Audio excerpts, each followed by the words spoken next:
Hello everyone, welcome back to the Lichess commentary of the Sharjah Masters Open 2025. And today we are going to see round number 2. I'm Irene Sukandar and I'm always with the most pleasurable commentator here, Grandmaster Tom Kantans. Hello Toms, how are you? Hi, good. I'm good, thank you. And yeah, excited to be here. Just sorry, I just technical problem. Okay, now we are good. Yeah, your Okay. camera was frozen on Yeah, the my camera broadcast. was freezing. Yeah. Freezing is okay. Good thing that it's fixed now because what we're going to see very soon is round number 2. And yesterday we had such a interesting day at the office. First round though, but it was already very interesting matchups, especially in the first 5 boards, the boards that we are going to focus on. And yesterday on the first board, our number 1 seeded Nodribek Abdusattorov drew against Saturaman. So today, naturally, the second seeded Anish Giri, who won against Jumabayev Rinat yesterday, will play on the first board. Toms, what is your expectation for today's rounds? I think it's actually very similar as the first round. Like in a way that interestingly, like the rating difference in the pairings is the same, like it was in the first round, just indicating that the tournament is so very strong. And what I would like to note still is that we have only 19 players with 1 out of 1, and Wow. that's, as we saw, a very big number of the draws the first round, just because everybody is strong, and it's been always talked about very much that every grandmaster is able to compete with any other grandmaster, really. Just often they don't have a chance to be competing with those much higher rated players, and whenever these kind of amazing tournaments are happening where there's an open tournament where elite is taking part and also, so to say, regular people have a chance to play with them, yeah, we see that there are actually a lot of people that can play some great chess, and that shows in the results of how many draws we have. Exactly. Yeah. Losing in the first round is not the end of the world. And also winning in the first round is not the end of everything as well. Everyone still has to compete for the next 8 rounds. And yeah, you're right. We have a rating floor of 2,500 in the A group. So it means most of the players in the A group, they are grandmasters, and a few of them are international masters, and some receive the wild cards from the organizers being below 2,500. But not only the A group, uh, the Sharjah Masters Open 2025 this year, they also have 2 other groups playing along the A group, the B group and the C group. So it means they're also trying to cover all the bases of the players, and not only boasting about 15,000 US dollars as the first prize, but the Group A is also a part of the FIDE circuit points. So it means if you see so many good names playing or taking part in this event, they're also trying to aim to be qualified into the candidates. So if they accumulate all of their circuit points from one tournament to another, eventually by the end of this year, if not actually by the end of this year, because the probably it's until December, right, Toms? Or is it before December? I have to check my note again. But yeah, pretty much you have to accumulate all your points in order to be the first 2 winners or the first winner of the FIDE circuit points, because it is important.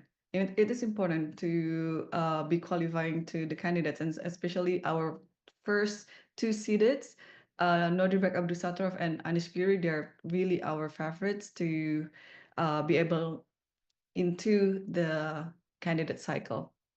Yeah, I have not been personally following very closely to the circuit and the scores there. Also, don't know exactly what is the end date this year for accumulating points, but it's always, I know for sure that it's every point matters. It's not easy to get those points, and players, they don't have an infinite number of the chances to do it. So whenever they have a chance to get some points, they are fighting for it and fighting for it really hard. And uh, and yeah, so we can also take a look at the uh, standings on how it is at the moment looking and who are the players on 1 out of 1. So we here are seeing 14 players who for now have scored the win in the first round. As I mentioned, we have in total 19 players, only 19 players with 1 out of 1, but nothing is at all decided. Anybody on half a point is equally in the competition as all of the guys that we see here. But yeah, the important thing to note here is exactly the mentioned thing that we have so many of the top seeds in the tournament missing from the list here. Like there you can also see the players' initial ranks in the tournament, and as you can see, the numbers are not going one by one. There are a lot of falls in the middle. That's because we saw a lot of upsets, a lot of draws, a lot of surprises round one. And Yeah, definitely. and Mm-hmm. in the meantime, we also have already coming in the first moves. So we can, I guess, switch immediately just to the board one.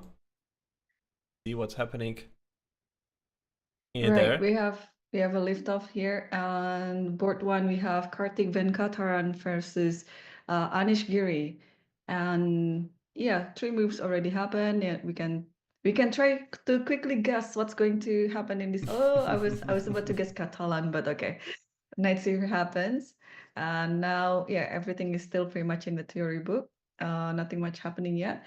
But out of the top five boards, I would just like to note that probably Faru Akobian, he might be the oldest players in the top five, for at least in the top five, because I know him being the coach of the St. Louis University, and a few of his students are also taking part in this tournament, like Nicolas Theodorou, and also I think there was also Kacharava.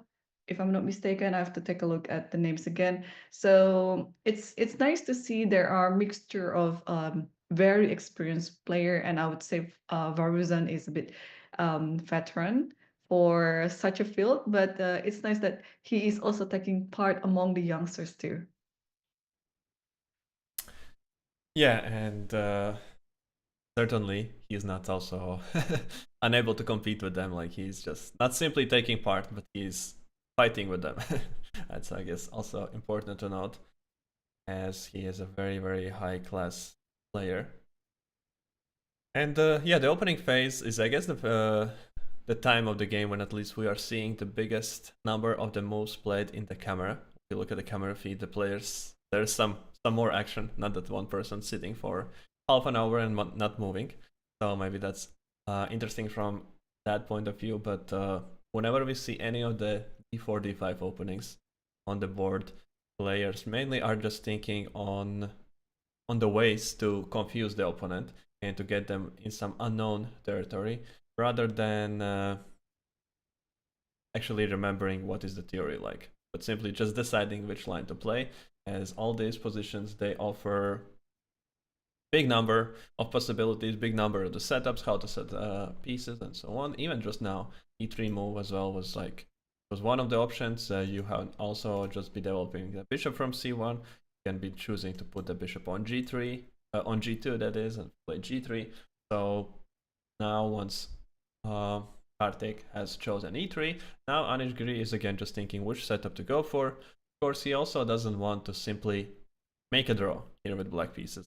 He wants a game. Probably draw is not end of the world, but he is looking for some options to find the game, and that is usually the biggest struggle, I think, for the higher rated player playing against somebody lower rated, just to find a game with black pieces where, yeah, everything is not getting too simple. Yeah, it is quite a challenge as well. How do you play in your games, Toms? If you're playing against low-rated players, do you have a different opening approach or game approach? Because naturally, you would like to play for a win, even though you're playing with black pieces. I think I'm not the best case for this kind of situation because I play for a win with everybody.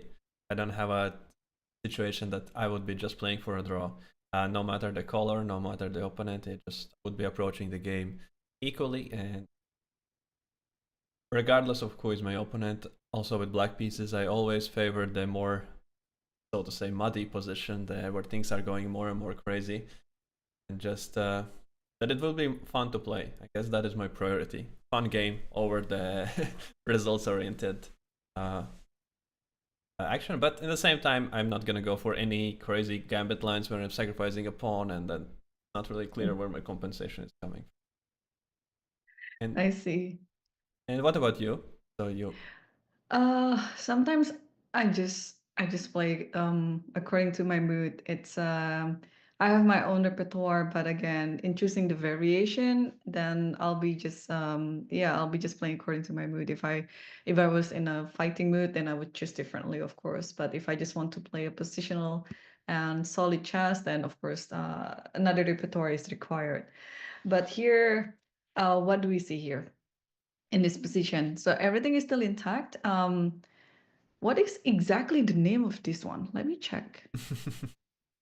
I just want to be precise because, okay, I know it's semi-Slav, but what type of variation? It's on my Lichess master database, the eco code is D45 and it's Stoltz variation.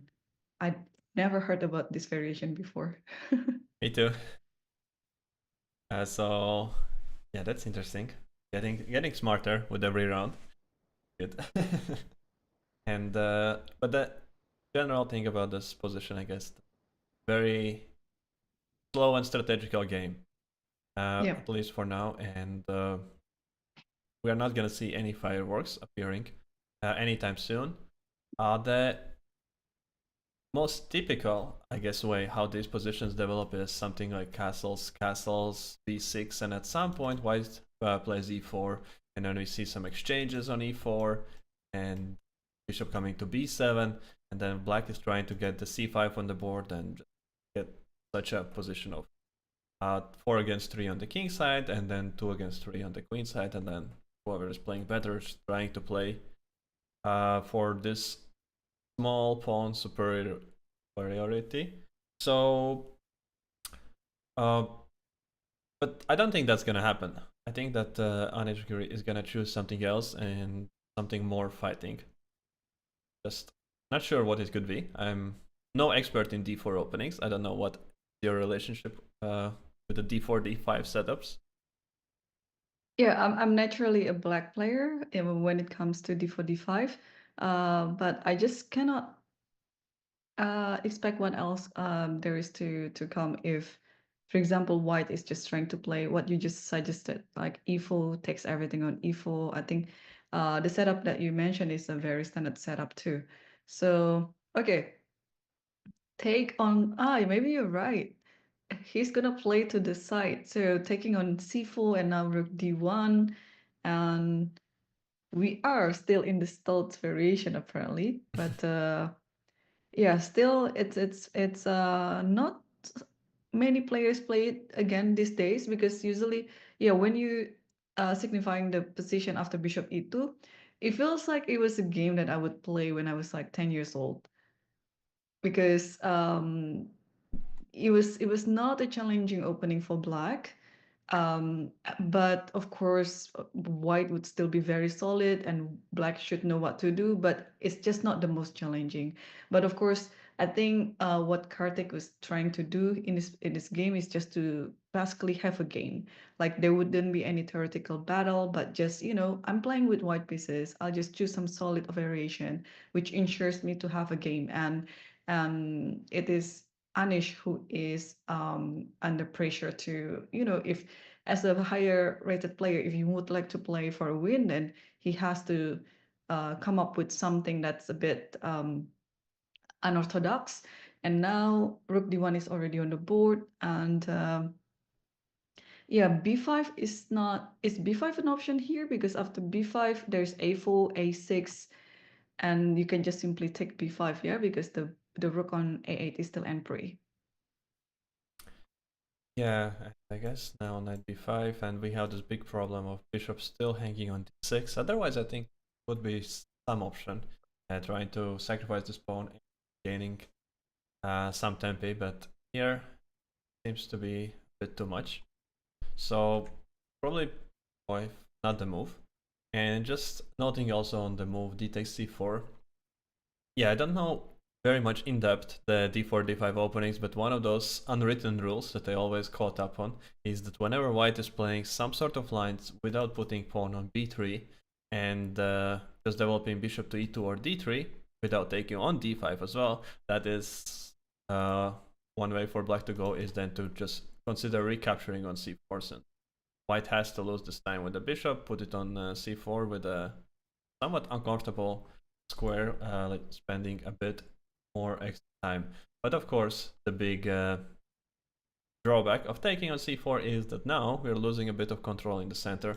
Some lines like e4 can be coming very, very soon with the pressure along the d file. The bishop from c1 is gonna get activated, maybe to g5.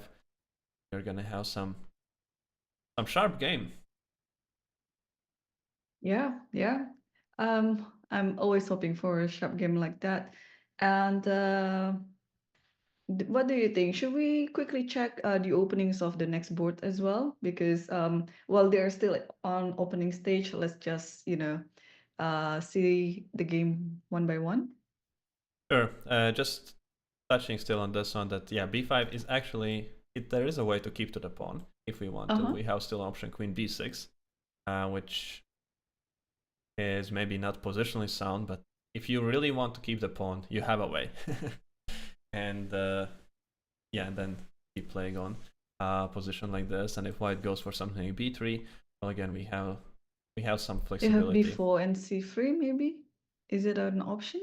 Yeah, we have b4 c3, or we have an option to take and take.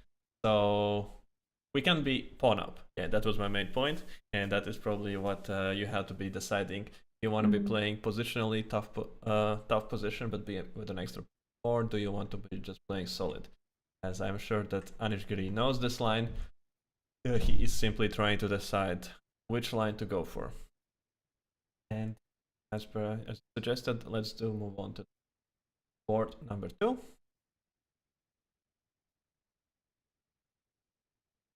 If I'm not mistaken, the black player Ivan Zemlyansky, I think he's just 15 or 16 maybe. He's still very, very young. Yeah, he is born in 2010, so very young indeed. And already high rated, 2563. That is a very serious rating. Now he has quite a challenge. Black pieces against Sabat.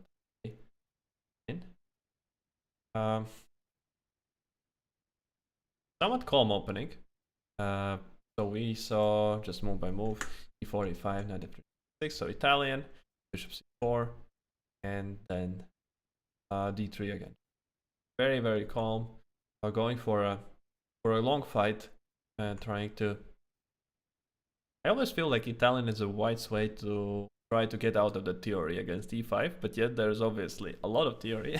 But it just feels like whenever I look at it, there's no direct idea. It's just trying to keep pieces on the board and just trying to get a game. It being the main opening nowadays, of course, the theory is just developing more and more far. So a3, this kind of setup is actually somewhat familiar for me, and so since something similar can appear if you do choose to play bishop opening rather than simply Italian, and you set up bishop c4, then you play d3 and you play a3, simply aimed at the fact that you want some retreat, some square for the bishop after knight a5. You don't want to give up this bishop, you want it to be powerful now. So after knight a5, you want to have an option playing bishop a2, and I guess it's also an attempt not to play the usual setups with c3, but just having slightly different pawn structure and looking to outplay your opponent based on that. Of course, after bishop e6, nowhere to run anymore for the bishop, so white is just choosing to play knight c3. Now, just to point why black doesn't want to take on c4 is we get this very juicy square on d5, which is supported by 3 pieces, and we have a semi-open file on which we can later also maybe exert some pressure, like playing queen d3, getting the bishop out, rook d1, and preparing some, even c5 in some case. So white would be slightly better, and just because white would have more control over the center, yeah, in that position. Yeah, I think it's just practically feels like white is better, and I don't know if in reality. Um, I think usually in this setups, black to have bishop already on c5, then we have an active piece. When I look at this with the bishop on e7, yeah, the feeling that white should be slightly better is there. But at the same time, black has zero weakness. Like if you are objective, black hasn't done anything, anything really wrong, anything. So even if white could be feeling more pleasant, then objectively black should be doing just fine.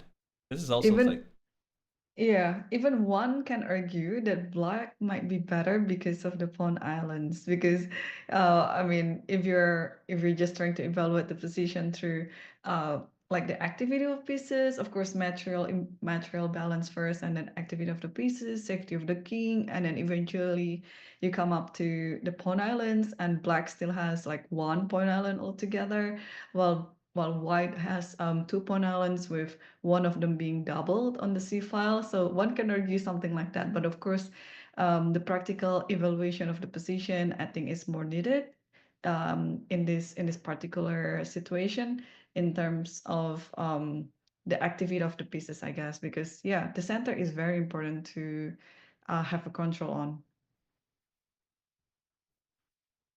and yeah, and so for that reason, black player chooses not to take on c4, just plays queen d7. Of course, another simple developing move, and as long as you don't do anything unreasonable in the opening, and if white is playing slow opening like here, d4, d3, and so on, so you have to be fine. Just just about some small nuances where you can be outplayed later on in the game, but just as the opening goes, from the theoretical point of view, you have to be fine. Here knight d5, so here we see the point of this knight c3 move as well, just exploiting the d5 square, and again we see the benefit of a3. So now again, if we would not have the a3 move, knight a5 would be very, very unpleasant. Since we do have it, then useless move, as bishop is going to be feeling extremely comfortable on a2. Mm-hmm. Or also, if imagine the pawn was on a4 as well, you probably could have thought of getting the knight on d5, like bishop takes d5, and if you take it with the pawn, then you can just hop knight to b4 and then attacking the d5 pawn. So yeah, that a3 pawn, that looks a very small move, like a little move, a2 a3, but it has like a few of good ideas in white sleeves. And yes, after this point was already when black had to figure out what to do, as there is not one fits all move anymore. Like bishop e6, queen d7 was okay, we can just do it and it's gonna be a good move. But now we have to make a decision. We are moving something h6, a6, if those are necessary moves or it's just waste of time. And of course the big question, where do we put our rooks? This is always such a big question in the early middle game, late opening phase, which is gonna be the file where the rook is the most beneficial, because once we move one of the rooks, the other rook cannot jump over it anymore. So this is what makes the decisions rather tough. So if you would choose to put rook e8 here, then the other rook from the A would be forced to be already in somewhere on the C file or the D file. So that's why those decisions are not simple, and they can be influencing the entire middle game. And so here we see rook A to E8, a move that is not very common in closed positions. Blocking in the rook on f8 for now, where it doesn't have a single move. But the idea is that if we have exchanges on e6, black is want to take f takes e6, then the rook opens up on the file, first thing. And the second thing is that if white is not taking any action, I guess the long-term plan is going to be to remove the knight and play somewhere f5. Mhm. Could also be that the idea of rook a8 is to play a move like bishop d8 maybe, and then yeah, it looks passive, but it's just that you would like to regroup all of your pieces on one side. So because if you play bishop d8 immediately, then of course the two rooks are they are disconnected. So of course when you're playing such a position, you have to be very patient and then just play slow chess because you cannot really force matters really. But just play, very, very slow, like bishop d8, maybe h6, knight h7, and like what you mentioned, preparing for f5 at some point. So yeah, I think this is going to be a game where all the strategies will be, very, very much carefully curated between these two players. I really like bishop d8 idea. Yeah, that is must be what he's planning. It's just such a nice move. And just to point out some idea why it looks like a nice move, like we play bishop d8. And now all of a sudden, what we want to do is, I think we often even want to take bishop d5 as well.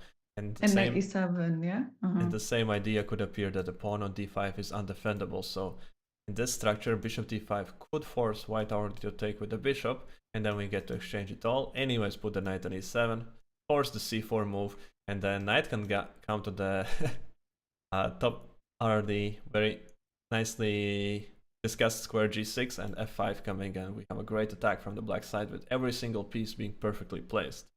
So yeah, it's a big moment from white actually to counter it and to decide where to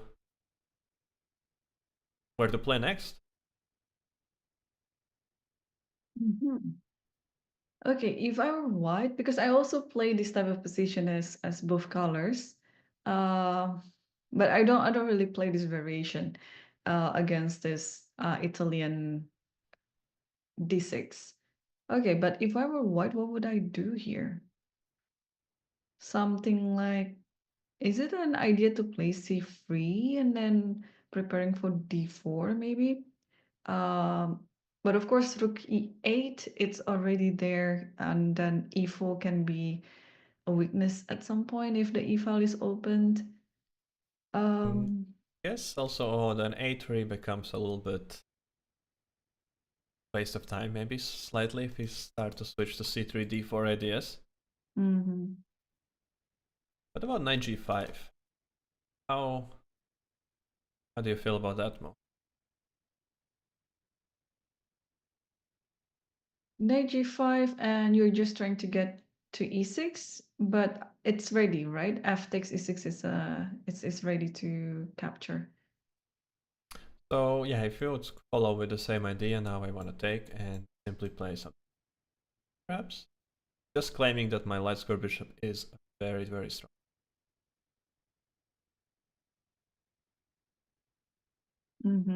Yeah, I think this is also playable. Then maybe I would play after knight e3, then queen f7. If I was going to continue, just transpose everything to the other side of the board, to the king side, pretending that I'm not attacking anything, but eventually f2. So if you play c3, then since my queen is already on f7, maybe I can put it on knight h5 right now. Yeah, Yeah, just aggressively going yeah, forward. just play aggressively, like, and then queen g6, and then yeah, just hope that somehow this type of attack is working. Yeah, it's very double-edged. Can become very quickly dangerous for white Mm. as well. But on the other hand, if white has a safety for the king, then the bishop from c4 could be a strong piece and giving also good chances to win a long-term game somewhere. It's tricky, Mhm. but just looking for some way how to make the game more interesting from the white side, I guess, since we don't want to allow black to just.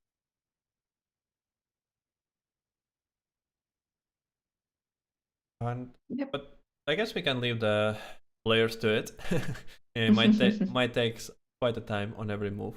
Till now we'll have this moment where every single move is 5-10 minutes at least, without much change. And then in one moment when the position will actually start to open up, then it will firework. Yep, definitely. I think we can switch to other boards as well and then see how the players are playing. Third board, it's between Akobian versus Sargishan. And yeah, Sargishan has been thinking quite long after the last move here, Queen A4. Oh, okay, he just moved C5. I was I was following this game as well. I think he took about how many 17, about 17 to 16 um yeah, about 16 or 17 minutes to come up with C5. So he was a bit hesitant, but eventually he played it. I think the reason for his hesitation is that the line here is rather forcing, and I was looking at this with one of my students not that long ago. I don't recall the precise move order here after c5. White could get kind of forced line where either black has to be fine with just defending the kind of endgame which has no chances to win it, just but also a very small chance to lose it, or just actually um, playing somewhat worse position. So yeah, now d takes c5, and I think we're gonna see very forced line, and very often by there is this case that when a higher rated player is playing against somebody lower rated with the black pieces, he's just thinking, do I have an option to avoid this principled line and just to get the game going, or do I need to go for it? Right. So what is the main reply in this position? I was just looking at my master Lichess database. Bishop takes c3 is of course the move, and another one is Queen a5. But looking at the situation right now between both players, I think I'm leaning towards the main line here, Bishop takes c3, just to ensure that there would still be more pieces on the board. Um, yeah, if this happens, then there are so many good players playing for both colors too. So castle has to be done because you would like to take on c5 after this, and queen b4. So is this the forcing line that you were mentioning before? Yeah, I'm having trouble really to precisely remember the lines. Gonna be honest, I just remember the position on c5, and I remember doing a lot of work inside of it, but I don't remember the lines precisely, since something that I'm not myself playing. Then it is not usually those things that you don't play yourself, they stay in your head somehow more. So I just how some some memories of it, but it must be this. Yeah. Then and then black is gonna be working to get the c5 pawn back, and yeah, and then we have this weaknesses on the c file, but white also can be exploiting to have just two bishops and control on a lot of diagonals on the central file. But this will be an interesting game, I think. It should be an interesting game, at least visually, because the pawn structure, it's not boring. Like when you look at the pawn structure, you just see that, okay, this is exciting, at least from that point of view. Sometimes it's just an illusion because players just know it all, and then the game from exciting middle lane quickly develops into something else. But at least it's nice to look at, especially if you don't remember the lines. Absolutely. Okay. The next board, it's also a d4 d5. So I was just quickly looking at all the openings before we have to come back to the first board between Karthik Venkataraman and Anish Giri, because that was very interesting. Some of the moves have already come up. But let's take a look at quickly at Bharat Subramaniam versus Alexander Ingic. And what we have is what? A card spot structure? Yeah, I guess that is the way it's called. So I would need the help of the opening database for the names. And It's another, just It's just Positional approach. called, of course, the Queen's Gambit Decline Exchange Variation. This far I know because I don't know how many games I've played with the exchange variation, especially as black. And I was hoping to find the sub variation name, but it's just given positional variation. So, but all chess players know that this is a Kasparov structure. So, and it's been played I don't know, like maybe million of times. And what sort of order of moves do they play here? So okay, early bishop d3 and early bishop g3. I see. Okay, so just to look at it move by move. Yeah, it started in kind of way. So exchange on d5, knight c3. Oh, coming to h to d3 and bishop g3 early on. 6 going for the bishop exchange and now h3. An interesting looking move, but with the point that when the h3 is played, this square is controlled, this square is controlled. The black's light square bishop doesn't have an obvious way to get developed. Although, again, d4, d5 openings is more, my knowledge on them is more superficial, and so familiar with them in depth, just to know what are the nuances positionally. Just thinking about all the tactical implications. Of course, I think on h3, of course, correct me if I'm saying something completely wrong. And what happens is sometimes we play knight d2 and g4 as well. Just switch to attacking chess. Or Yeah, that's possible, but I mean, black is also ready to create some counter attack on the queen side because naturally, if you try to attack with g4 like that, b5 is ready. So maybe this is the crossroad for Bharat here, like which plan that he's going to play eventually. And I think we have a move. What is it? and of course also noting that Alexander is extremely strong player, especially when he is in his top shape. Well, he is the European champion 2024, and that tournament, yeah, he was in his top shape, and every game was really both positionally, both tactically, so deep and on so high level. So he is not an easy opponent to face, and yeah, but he had this ability. In that was the one tournament where I was following his games, like looking more carefully, and the ability just to create a chaos with on the board with both colors.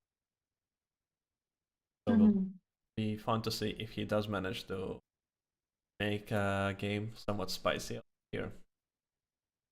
Yep, yep, I totally agree with you. But also, Bharat is a very ambitious junior.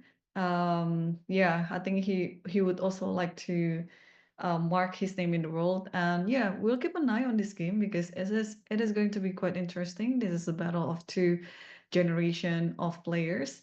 And let's quickly also take a look at the fifth board because you mentioned earlier before the broadcast that Salem Saleh is playing against a promising Polish junior, Jan Malek. So let's take a look what's happening in their game.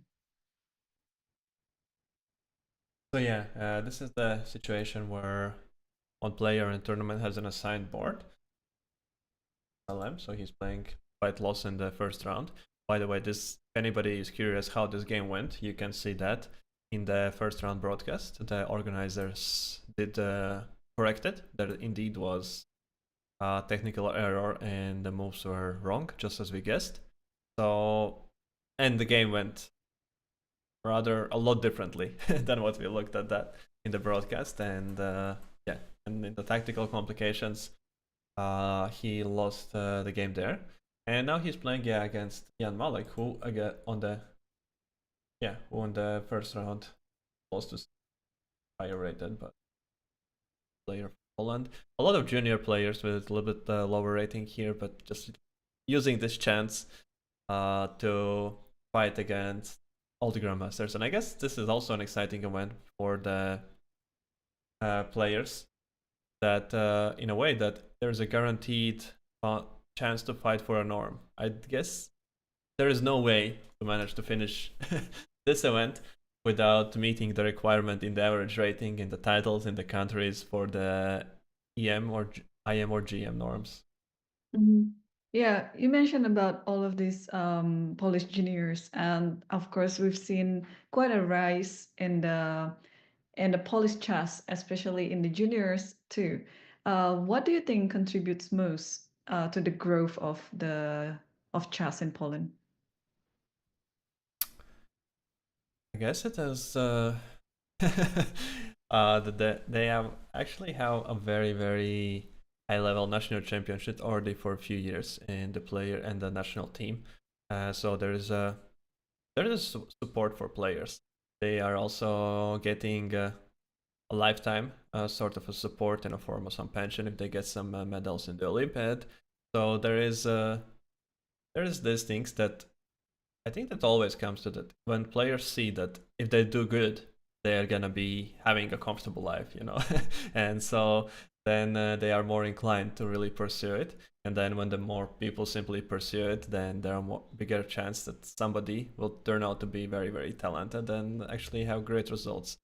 And uh, yeah, I think that's everywhere worldwide. Just the result that when you can see perspectives into something, then just naturally with time they're appearing more and more strong players.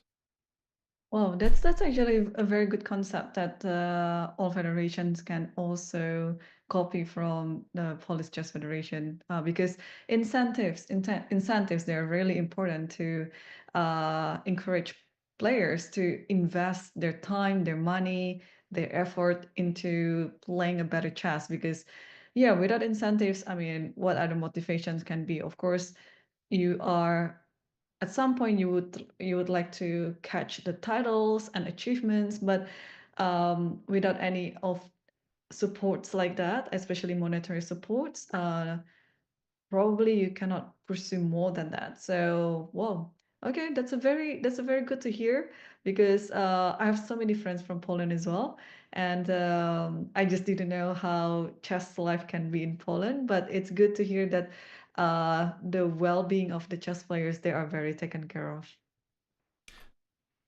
Well, in comparison, yeah, with other countries in Europe, that is definitely they stand out. Know that in European countries, the chess players are, in comparison, not getting such a big support like maybe some other countries with big chess traditions. Mhm. I also would like to shout out one country who sent two players in the A group. We can quickly see board number 7. It's between Tin Jingyao versus Alexei Grabnev. So Singapore, Tin Jingyao is representing Singapore, and this is also the federation that has been producing a few grandmasters um, in the past few years. They are such a small country, but they've been really focusing on the growth of chess lately, and it has been fruitful. So yeah, you can see this type of event like Sharjah Masters Open, again, if you see it from many angles, you can see, as I mentioned earlier, that there are so many youngsters, so many experienced players, and even elite players taking part, and they all have different intentions and goals. But this is how such a big event and a nice event like Sharjah Masters Open blend them in. So um, yeah, this is pretty much because we're talking about Polish Chess Federation and how they are taking care of the players, and Singapore is also, in my opinion, one of them. I think they are a growing chess country, like even though they're a small country from Asia.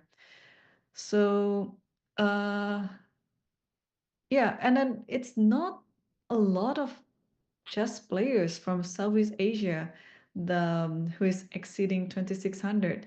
We know there are a few, such as Le Quang Liem from Vietnam, who lives in the US now, and also Nguyen Ngoc Trong Son also used to be 2600, but if I'm not mistaken, he's back to 2500.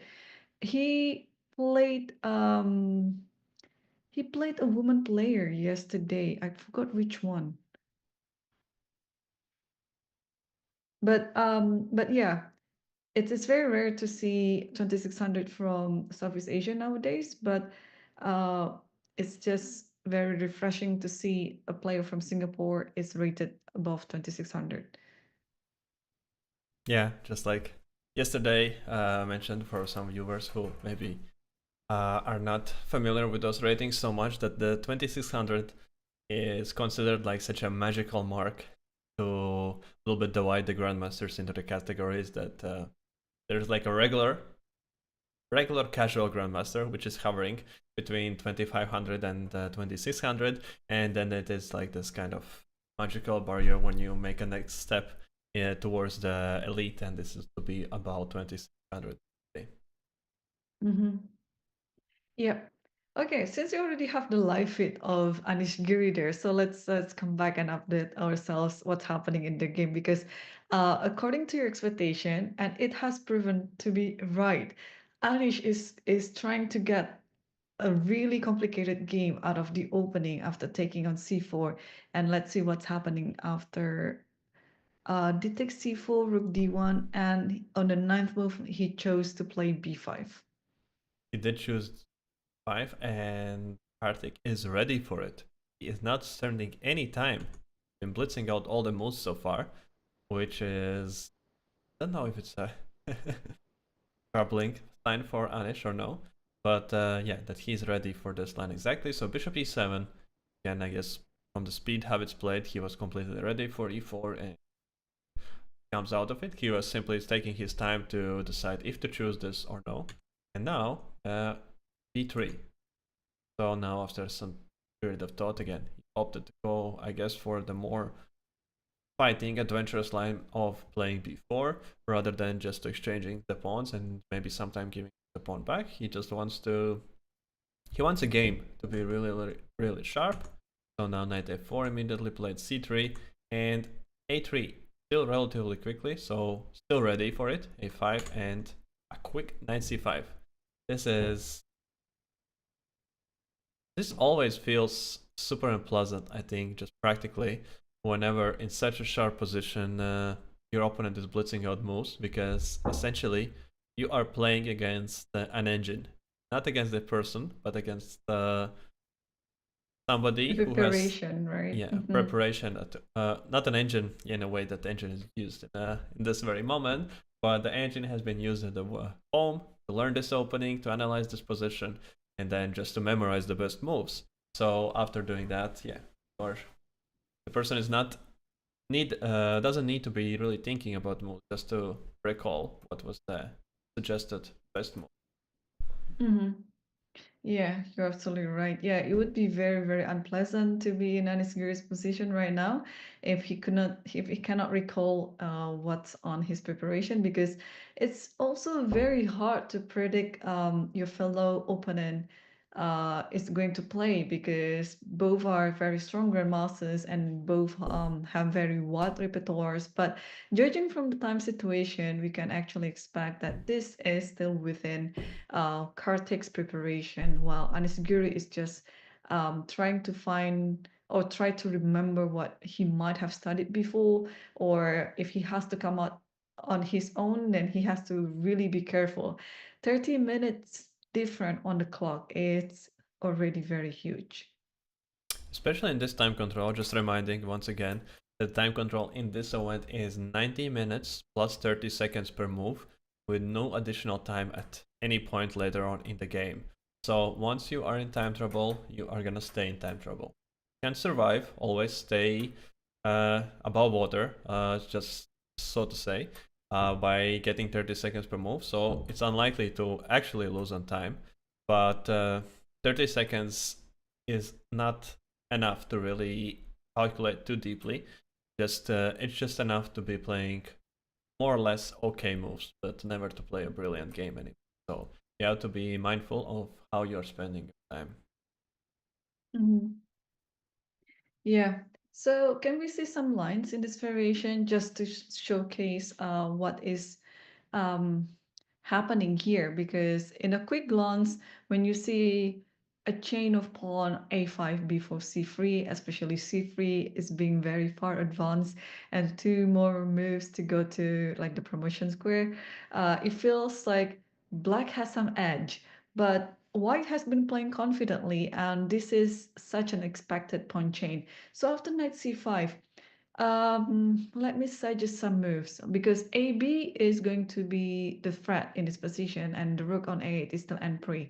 So what if I step aside with the rook B8, just to try to solve the problem quickly like that? So yeah, that certainly feels like the most principled move here, rook b8. Just getting away and try. If you played b4, c3, then your intention is to keep those pawns, and that is, I guess, the only way to really keep them on the board. So maybe bishop f4 is now something that has to be considered. The rook is attacked. The only move I see is Rook b6. B6 Then I guess we could expect AB, AB. and rook A7 maybe? Rook a7 or rook a8. Rook Or rook a7 with A8, the yeah. threat of bishop c7.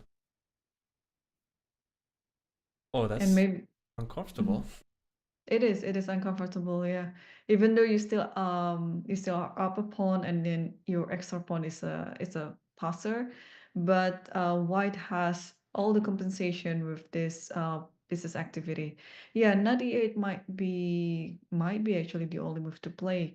And in this position, white can try to continue probably by playing. I was thinking, is it a possibility to take on d7 and then just push d5, break open the center? Oh yeah, that is certainly a possibility, and just try to open the file against the queen. And that might be working. Another thing that also maybe is having some idea is just to play bishop 4 and try to take on e6 Mm-hmm. and trap the queen. We can never take on c5. This is the big problem. The queen is going to be attacked and the rook is going to be attacked. So might be just completely stuck. Yep. So that is just to showcase that if black is stubborn, trying to defend the extra pawn all the time, black might just get punished positionally and black would suffer. So that's why Aniskiri just played a move just now. He tried to clarify the situation by taking on a3. Just while we still have the last moment on this position, what do you think about sacrificing exchange just to keep these pawns on the board? Mm-hmm. Um, I So would we take, take? yeah, I would take b8, and then I think I would take b4 so that I can get a free fall for my work first, and then it would be a dream to put my knight on c4, but I don't see a way to do that yet. Or maybe, okay, because if I just take on d7, I think you just take it with your knight instead of bishop. Yeah, probably. Mm-hmm. Yeah, so my thought was simply that we do have a pawn for an exchange. So we have very, very slight material disadvantage, and the pawn on c3 maybe is enough to give us a full compensation. As it's if we, here at least, we are for sure going to hold on to the b4 pawn. As long as we hold on to the b4 pawn, we are going to hold on to the c3 pawn. And so that means that we are always going to have a passed pawn 2 squares away from winning. Yep.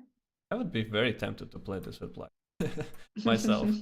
Not sure how good it is or not, but would be at least an interesting game.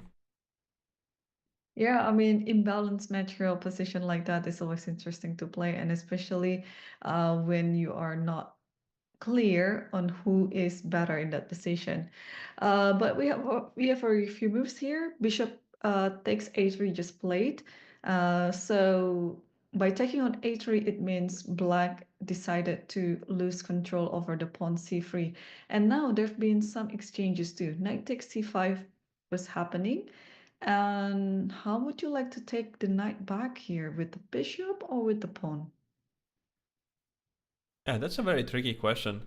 Since from one side, if you do take with a pawn, you leave black with a somewhat passive bishop on e7.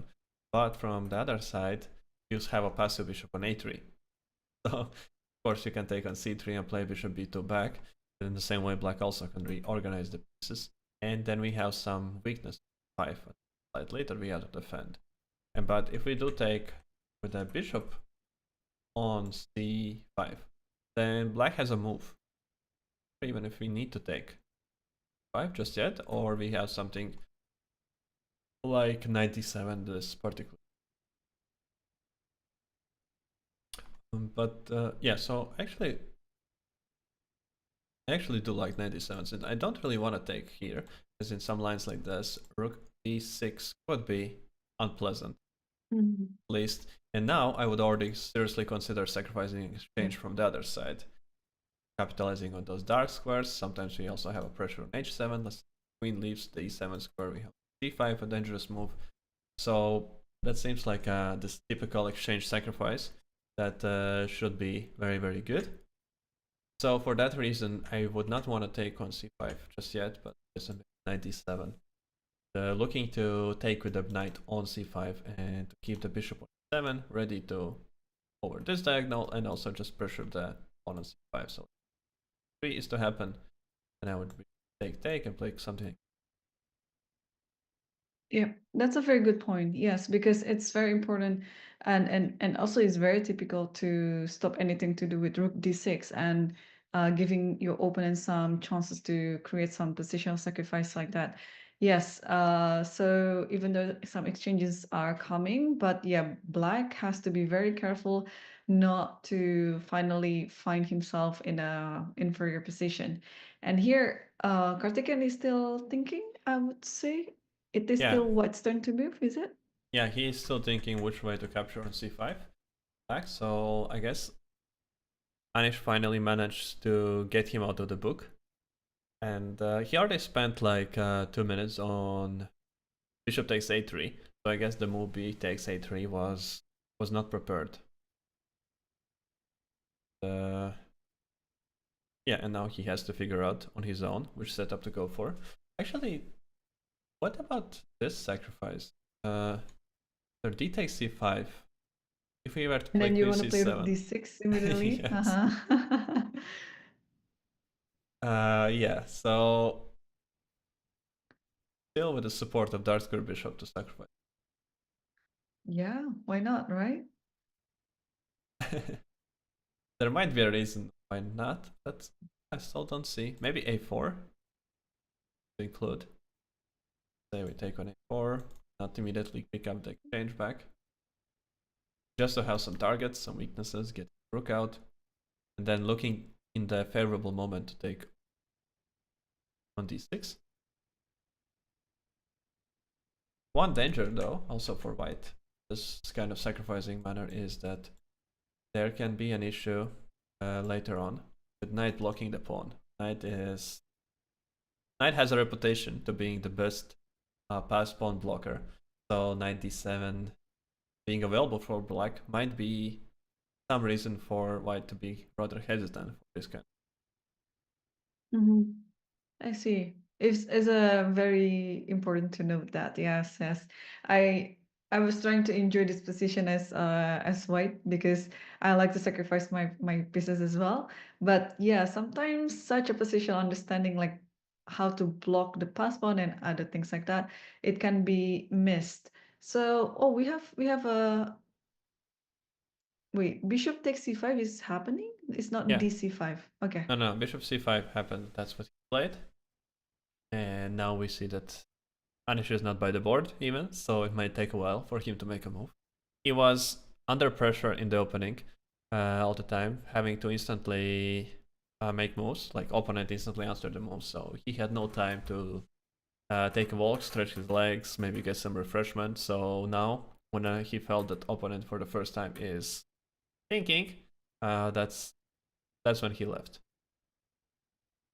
Oh no, we see him walking by the board. Yes, he didn't even notice that it's his move. He just walked past his own board without even taking the glance towards it, right? Or it's somebody looking very similar. I'm not sure.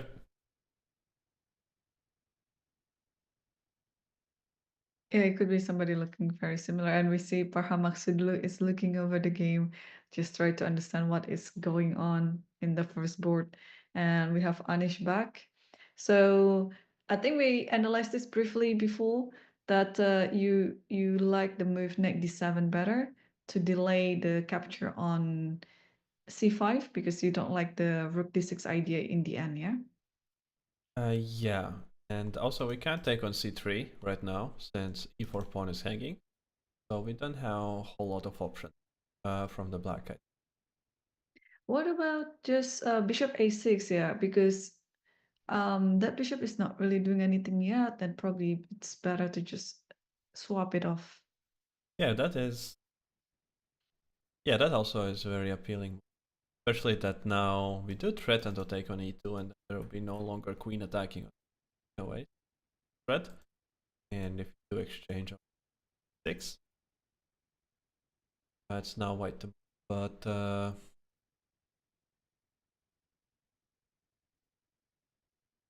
I'm kind of liking white's position. Yeah, Pawn structure. what is obviously very pleasant here and comfortable. So yeah, I think black has to suffer just a little bit and play, but black has to play very accurate chess not to get the position worsened um in a quick time. So 95, yeah, you can, and maybe f3 next move, and then you take on c3. That could also be the idea. So, okay, maybe the light square bishop is needed anyway at some point. So maybe not bishop a6. Can we move them back? And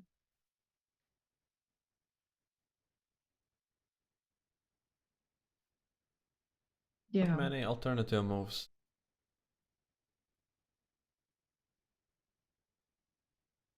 Yeah, because now taking on c5 it just feels premature.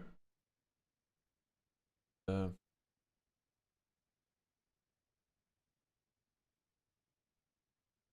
and simple waiting moves like h6 right now. It's hard to believe that that's the way to go.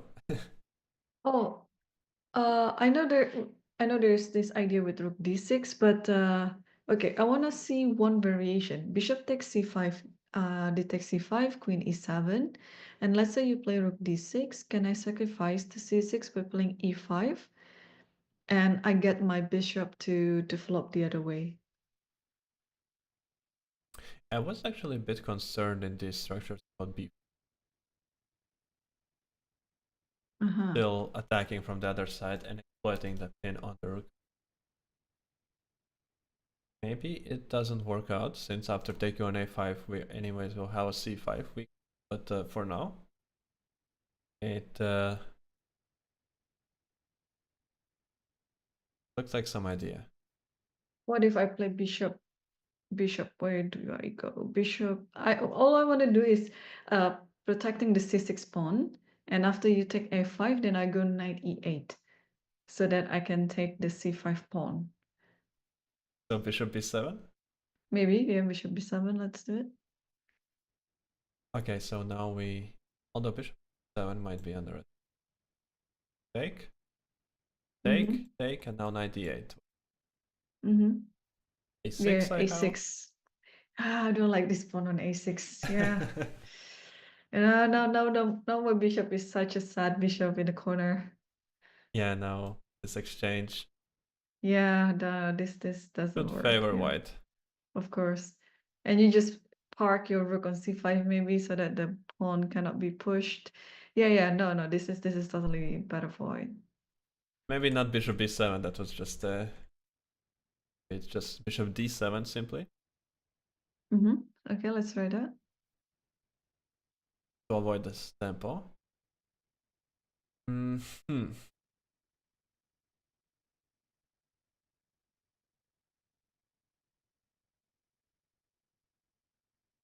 I'm not sure if I want to take rook takes a5 or do I want to take just idea. Before it was clear for me because I wanted a6, but now I don't know which I prefer.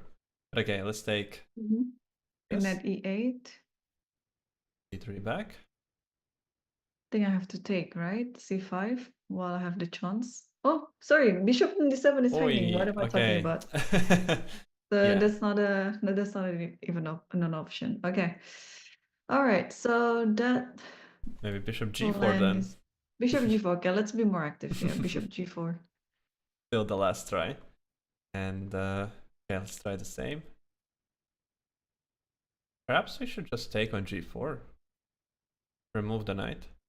And then bishop takes. Oh, and then we don't have knight d8 at the end. Okay, so let's start by knight d7. And then take on c3.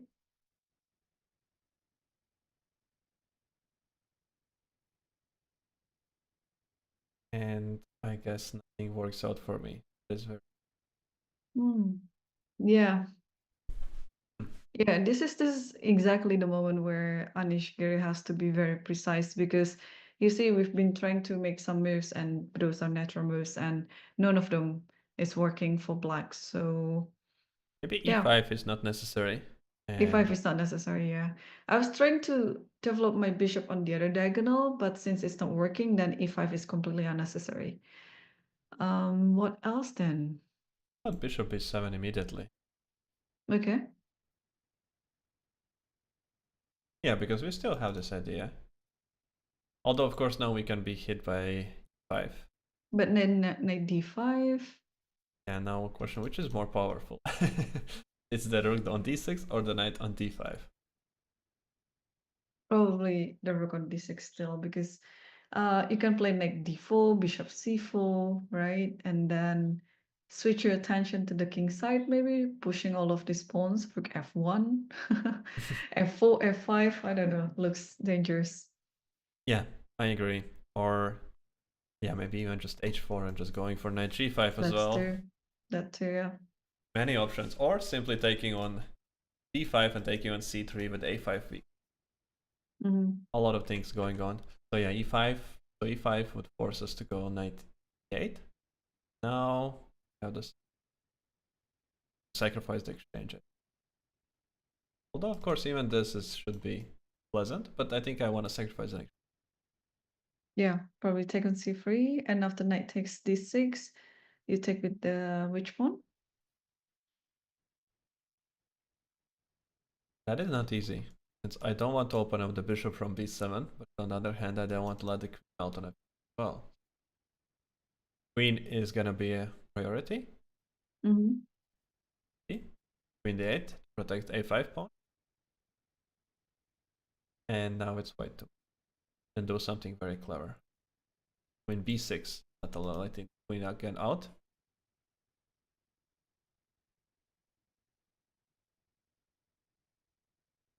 And bishop. Probably bishop a6, because I think that bishop is still worse than the e2 bishop, so exchange it off.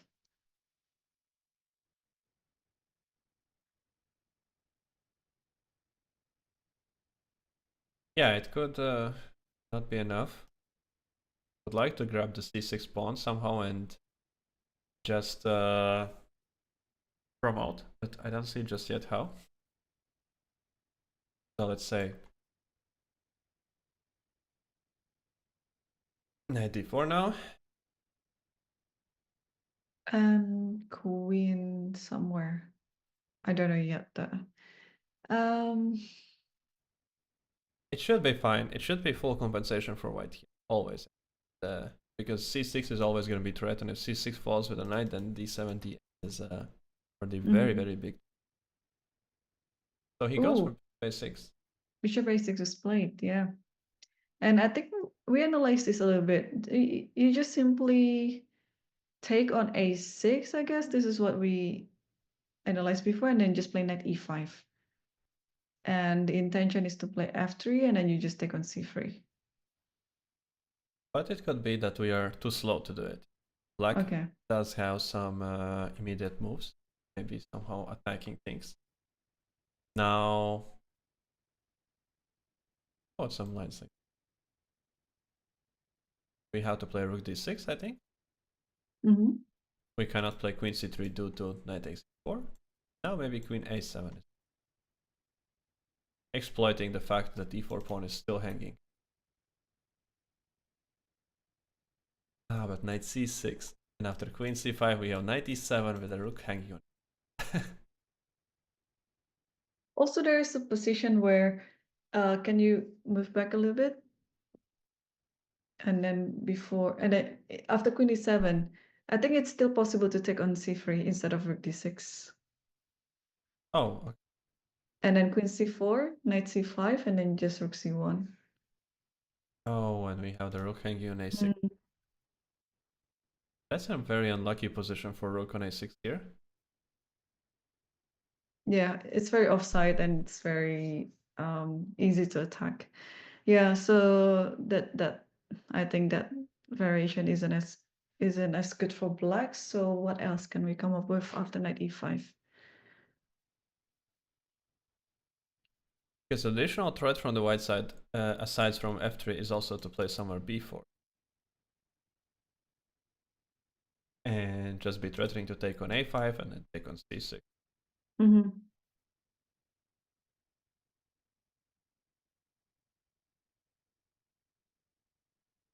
What about offering lots of trades? So like, for example, knight d7. Okay, 97. Yes, principled queen c3, first idea. Let's see where does that lead. I didn't calculate anything yet. Uh-huh. And okay, now it has to be very precise now. I like to take on e5, but I'm just worried that you just put your bishop on d6 later. So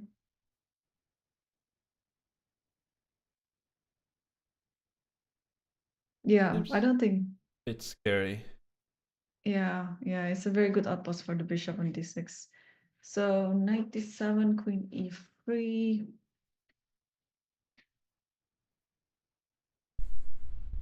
Yeah, I cannot take c5 with the knight because takes and then knight d7 or rook d7, depending where the queen goes. If bishop c5 also, you got yourself pinned. Yeah, okay, knight d7 is not a good move I then. would like to force things with f6, but once again we have the problem of Yeah, rook queen being very c4. weak. Check. So Okay, so bishop a6, rook a6, knight e5. Things are looking good, really good for white. there must be some precise calculation that of some long line keeps it together just enough for. Okay, let's say Okay, queen queen c7. c7, yeah. You're threatening something anyway. Bishop c5, queen e5 is there. You cannot really take on c3 yet because e4 is still hanging. b4 has no point because rook a8 is just gonna come. Okay, so let's try the remove. Or you can take on e7 and then take on c3 if you want to get rid of this pawn faster. Okay. No, because if you play f3, e5 is hanging, no? Like bishop takes c5, dc5, and queen takes e5. Yeah. Mm-hmm. Of course. And yeah, here we have still this fork.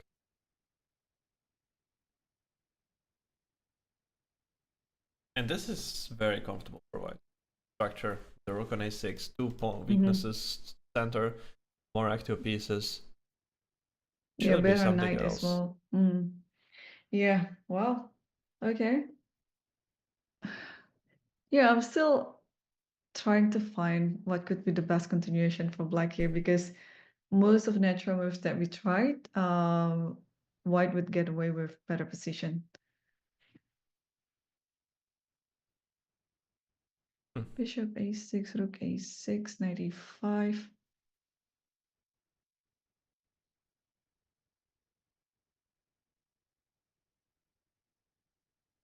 there any other kind of helpful slow move that doesn't ruin the position?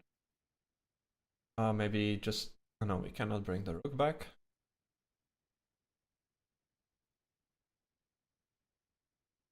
What if we take, and not go queen e7, but e7?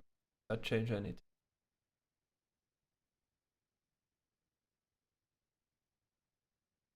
And rook d6.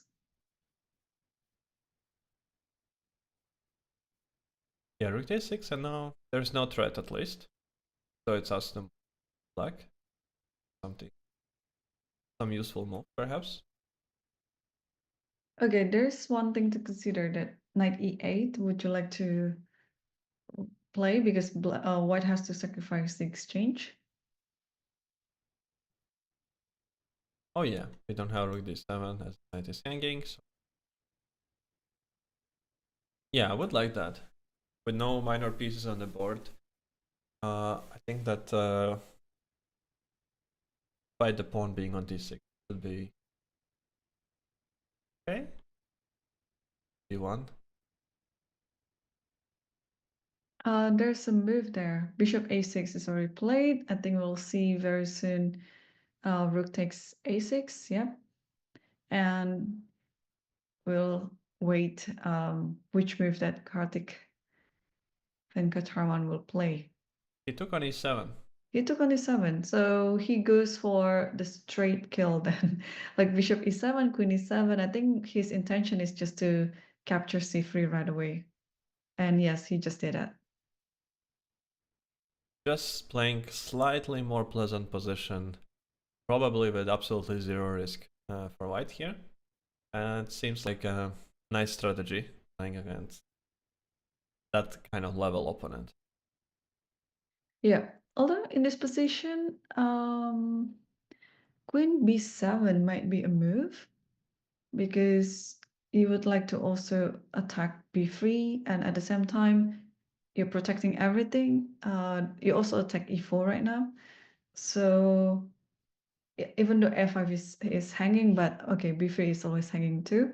And then black's next move could be to put the rook on f8 to b8, just depending on the situation. Okay, if knight d2, then maybe put the rook on a8. And yeah, white is still more pleasant anyway, but black can try to somehow equalize the position maybe. First, probably is um, directing the knight elsewhere, because being on f6 is not very useful at the moment.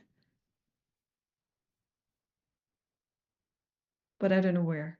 Yeah, we don't have any destination point, I think. E8, E8, and then if you allow me to play d6, then knight d6. If not, if knight c4, then probably knight c7 and going to b5. We have a pawn hanging now. Might be possible. Uh,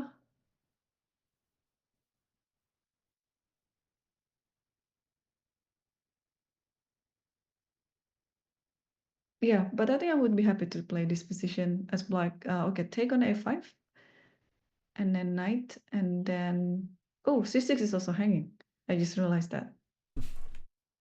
Yeah, we can I was include knight b5 now. yeah, That knight move. b5 first.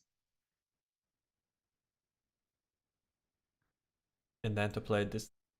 No, this again knight c4.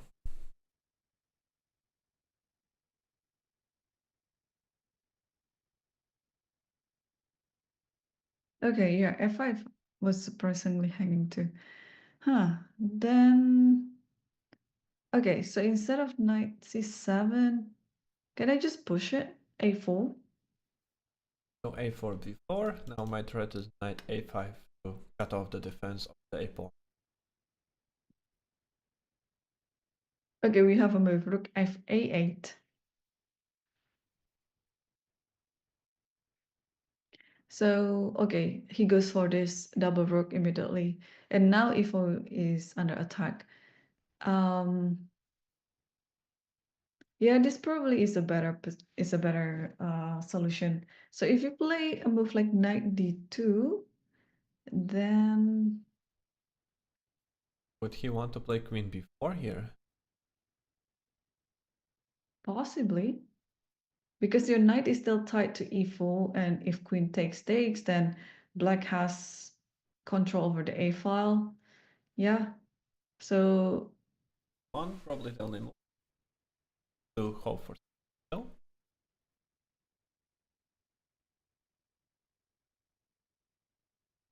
And now we can just play rook b6. Yeah, this seems like a fine position for black. Every single piece is activated. Even knight on f6 still useful as it ties down the knight from d2. I would play a pawn move instead of rook b6 because I don't think that that's the problem in this position. So instead of rook b6, probably I play, I don't know, g6 or h6, something to do with the back rank. Yeah, but now I might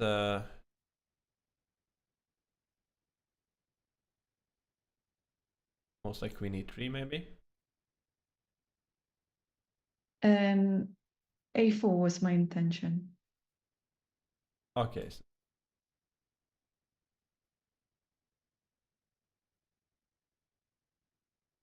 sharp quickly, but once again, then we are forced to defend somewhat.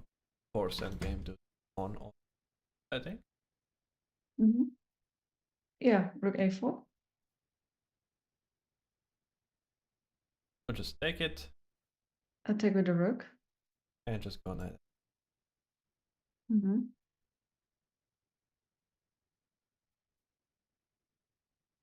It's gonna be hard to achieve like complete equality. Black side, even though the position should be relatively okay. One, I think. So Uncomfortable. if I play something like queen b2, for example. 3? Ah, now the e4 is here. Uh, Might be, might not. There's rook c. yeah, but in that endgame after rook a1, and then you have to take that position. I think I know c6 is a weakness, but your pawns on d4 and e4 are also not the best. So I think black could get away with such a position too. Yeah, black should be fine to go here. Just yeah, c5 eventually come as well if necessary. But I think that rook b6 could be an attempt to still play for some chances to win the game also from the black. And, but yeah, this does seem like a very safe way how to solve all the problems. Indeed, just getting quick a4 on the board somewhere. So now Kartik's turn to be really thinking. He can squeeze out some chances here to play for. He is fine. The position getting somewhat more simplified. We have been spending quite a lot of time on this board, so we could also take a look at some of the other boards. Sure. Yeah, let's update ourselves on the second board. What's happening in Tabata Bay versus Zemlyansky? So we saw the position after rook a e8, right? And then this is where we were struggling to find what could be the best plan for white. And indeed, Tabatabe played c3 actually, and bishop d8. Okay, so here the point being that our idea of bishop takes d5, ed 97 is not anymore that effective due to bishop 6. Actually, it still seems like an interesting position for me, like just on the first glance. I would like to play this black side with a plan now. If you take on f6, then capture with a pawn. I'm gonna get f5 for sure. So my dark square bishop 10. White's light square bishop is rather locked in at the moment. And my plan is just to play king h8, f5, rook g8, and launch some sort of a kingside attack. But probably in this position, white has to activate the bishop right away by playing d4, and then transfer it to d3 at some point. Activate the bishop, other side is activating the rook, and then who knows what is happening exactly. But it's it was a way to get the game going into more exciting direction, I think. Huh. What if I... Okay, obviously you have queen g4 in later on, but I was thinking... no. I was about to sacrifice my rook, but queen d5 was just there. Rook. Okay. Like I was going to mention de5 and then fe5 or de5, I don't know, and then rook e5, Huh. Okay. de5, knight e5, but there's queen d5. I And see. then you cannot really play queen h5 because g2 is hanging. The checkmate right immediately. Mm, Maybe here are some ideas like rook 4. yeah. I guess I know this is interesting, but I think what hinders Zemlyansky to choose this position is because, just a quick glance, somehow when you evaluate both bishop on d3 and d8, they're just a bit too different. So probably in the long term, it should be fine that the d8 bishop would get away anyway with f6, f5 at some point, but probably he was calculating something that's more precise, and probably he ensures himself that no, my bishop on d8 is not getting anywhere, and I'm not going to choose this position. Otherwise, this would have been interesting. I agree. Yeah. So after knight g6, what else? Yeah. Okay. Let's do it one more. Here, yeah. Yeah. Mm-hmm. Maybe here he was planning to take on f6. Very moment. Because I have a feeling that that position was giving very good chances for black to. Perhaps this gives very, very slight for white strategically. We take on d4, we take on d8, and now let's take back 4, and we have pleasant pawn structure.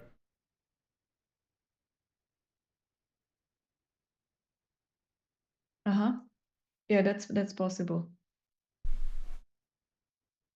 Uh, but in the game, we do have the position with the double def pawns, just with the bishop gone. I did like my bishop on d8, even though it was passive, it had a lot of potential. So I was not very sad to have it there. But now we have a light square bishop. So what happened is king h8, move already being preparing for doubling of the pawns. Now d4 came. Now bishop g4. Run away from 5, winning the knight. Or some ideas. 4 and pawn maybe. Now white took action and exchanged on f6. Yep. I First think I would glance, prefer. yeah. Uh, yeah, having the bishop on d8 was interesting because it's an opposite colored bishop, and you're just pinning your hope that your bishop on d8 would somehow be the better bishop than the light square bishop. But I think I would prefer this position because it's um it's clear that you don't have any problem with your bishop, that you don't have any homework in trying to get your bishop out, and instead you still get what you want, an open G file, which potentially can be your attacking file with the rook, and a more active bishop. So yeah, even though it's starting out as a very calm Italian, but I have a feeling that this is going to turn into something that's more combative. Yeah, here I do agree at this assessment on the bishops if the game proceeds in a normal fashion. But what about h3? Okay. Can we We can, just take it? yeah, we can just take it. I was just thinking about here or sacrificing on g4 as the main reason, but of course we can take on h3 immediately, so the idea just so that we have cut off king, checkmate coming. Okay. I cannot run away.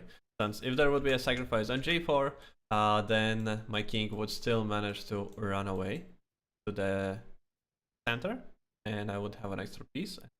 Kind of okay playing this position. But yeah, No, so there's no h3 move. Sure.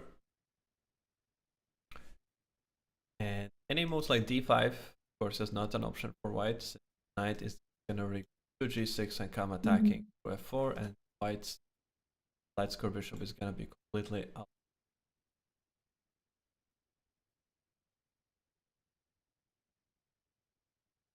The move then. Yeah.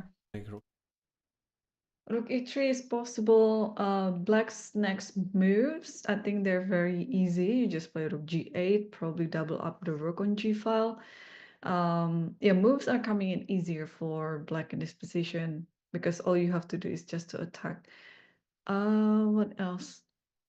Yeah, let's say okay. One or h1, that's a big question. Oh, bishop e2, wow. This just happened, bishop e2? Yeah, That was very quick. that was Okay. played. And the surprise for me is because even if you wanted to play bishop e2, but we started with rook on e3, we would have an active piece that would defend the king and defend the pawn on e4. But I guess just trying to play knight h4 and short f5 square. Or also it could be just play d5 and then take on e5. So, for example, tactical. No, work after rook g8. Oh, yeah, not rook g8, not rook g8, yeah. So, on some other move, like here we a6, yeah, I don't know. And then take on, yes. But yeah, you're right. I mean, knight h4 should be the idea here. Or yeah, if rook g8 is a very automatic move. I mean, I think I would almost very sure that black will play rook g8. But what is the follow-up move after bishop e2? Knight h4 immediately? Yeah, I think that's why also he's taking his time because you have to be worried. Say if you have a basic exchange on e2 and the knight settles on f5, then this kind of knight can be very, very valuable, especially by the doubled f pawn. Very dangerous for black's king or any ability to actually attack later on in the game. But of course, it also Yeah, requires what a if I pawn just take? sacrifice. But we cannot take with the rook, just to show why not. Because there's queen g4 attacking the knight, and the knight cannot move. Checkmate, and if you play g3 anyways, we do lose the knight due to the pin. So... But still, it's almost the same thing with the queen. You go queen h3. we still do have... And rook g2. Oh, and rook g2, exploiting the pin in this way. That is nice. So we cannot take with a knight. Yeah, so knight h4 is not the move then, because it's just losing on the spot after bishop takes e2. So not knight h4, so...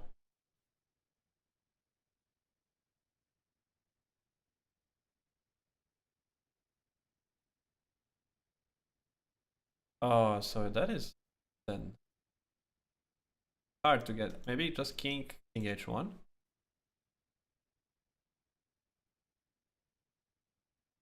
Saying that it's not so easy for black as well now to make improvements.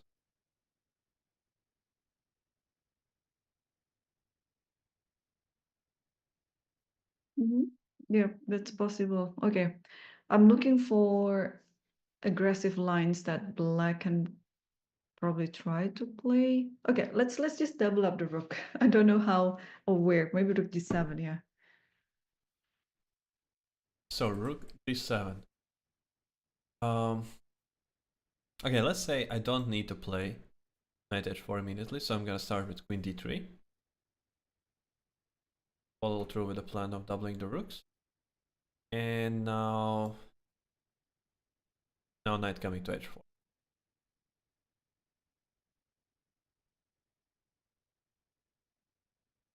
Okay. I probably take. Take. Or Queen g4, yeah. or g3.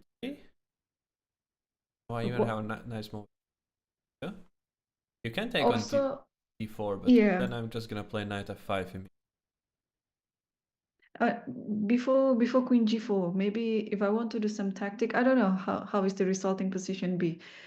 Just take on d4 first. Yeah, I'm looking to play Uh, knight But f5, but but well, g2 is hanging. yeah, I kind of am okay to give it up. I think I cut off black's queen.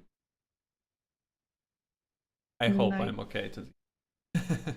knight e7. 97. Now attacking ideas maybe 6. Okay, I'll pull my rook back to g7. Oh, the other rook is hanging. Okay, 1 second. Mm, But black should be fine here. Fine.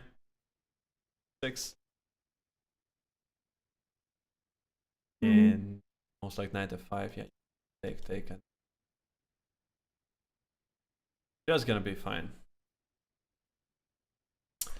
Uh, so yes, probably not the move like this immediately then.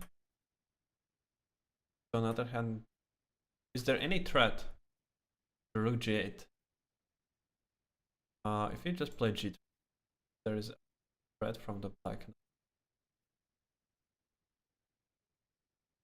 We did spend a lot of moves bringing the rooks to the file, but if we cannot proceed with an attack, then it could be also a problem. Far away. What if I play? Can I try to play f5? 5, we take on e5, and now we have some tactics in. Takes So, on e4. Yep. or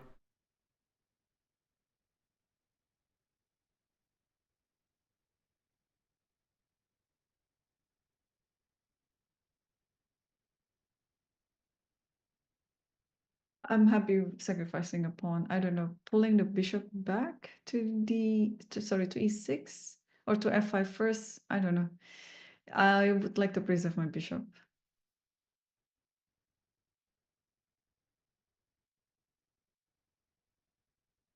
black king getting equally weak to white's queen, and we're just a pawn down. That would be my fear here, playing with the white, with black. That is, launch an attack. Mhm. There is no clear threat, and then playing an open position with relatively weak play. Rook happened.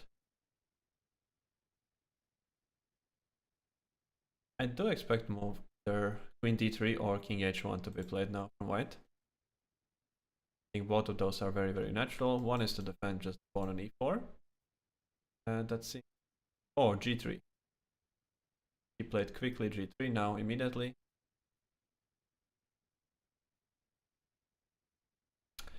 And what is the tactical line on e takes d4? So the pawn on e4 is hanging, so we do need to play knight d4. Can I afford to take on e4? Works completely here.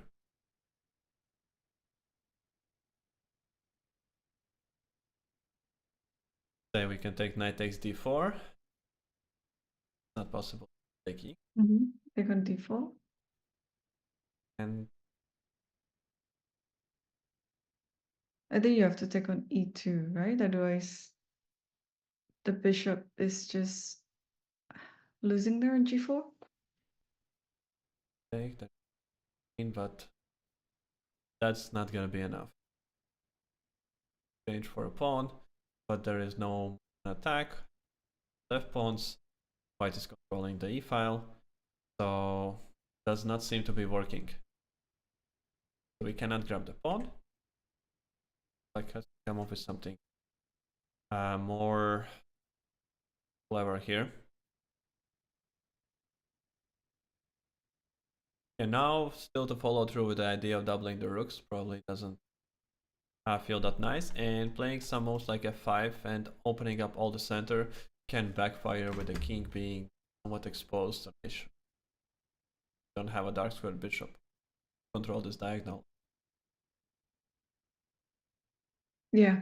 Yeah, Jeffrey, I think it's a very subtle defense then, because all you want to do is just to stop everything on the G file. Yeah, eventually you'll have to play Jeffrey, and uh, this is, I guess, the best time to do it. So do you still like the black's attacking chances, or after G3, uh, it already feels that white simply has slightly better structure? Uh, yeah, I think in the long term, of course, if white keeps playing precisely, white will still be like better. But of course, this is still a game, very much in a game. Both players still have both chances. And I think we can just leave this out a bit. And before we take our first break, I think we can quickly take a look the third board, Tom's, because that game already finished a while ago with a draw. Just to update ourselves about the moves, what happened after the last position that we saw. Not many moves happened, Mm-hmm. and yeah, so some of the mentioned draws did occur, and very, very quickly. So it was the queen a5 line, bishop retreat d2, black recollects the pawn, so white bishop d2 is just not to have the unpleasant pawn structure later on in the endgame. And now we take on c5, you have to develop pieces naturally, so 3, black just castles, d2, d6, securing the, prophylactically securing the bishop on a5, avoiding some sort of tactics later on 5 and covered attack on the bishop, as well as just finding a square for maybe sometimes. And now after castle, he had already time to play. The draw was agreed. Our position is, of course, with a game left, but it's very equal. It's very balanced. Yeah, both players simply knew that this is the position that is just fine for both sides, and not much to it, as it's only move 13 in a very, not on some sideline, but in a normal line, kind of opening wise. So they just are familiar with the position, and they both were fine with it. Right, yes, and also this is still in the early stage of the event. Probably both players would like to take more rest because the next 7 rounds will be very, very intense. And well, I think this is our cue to take our first break. And after the break, we'll circle back to the top board and check on how is Aniskiri doing. So don't go anywhere. After a few minutes, we will be back. See you.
Hello, everyone. Welcome back to the second round of the Sharjah Masters 2025. Still with me, Irene Sukandar and Grandmaster Tom's Kantans.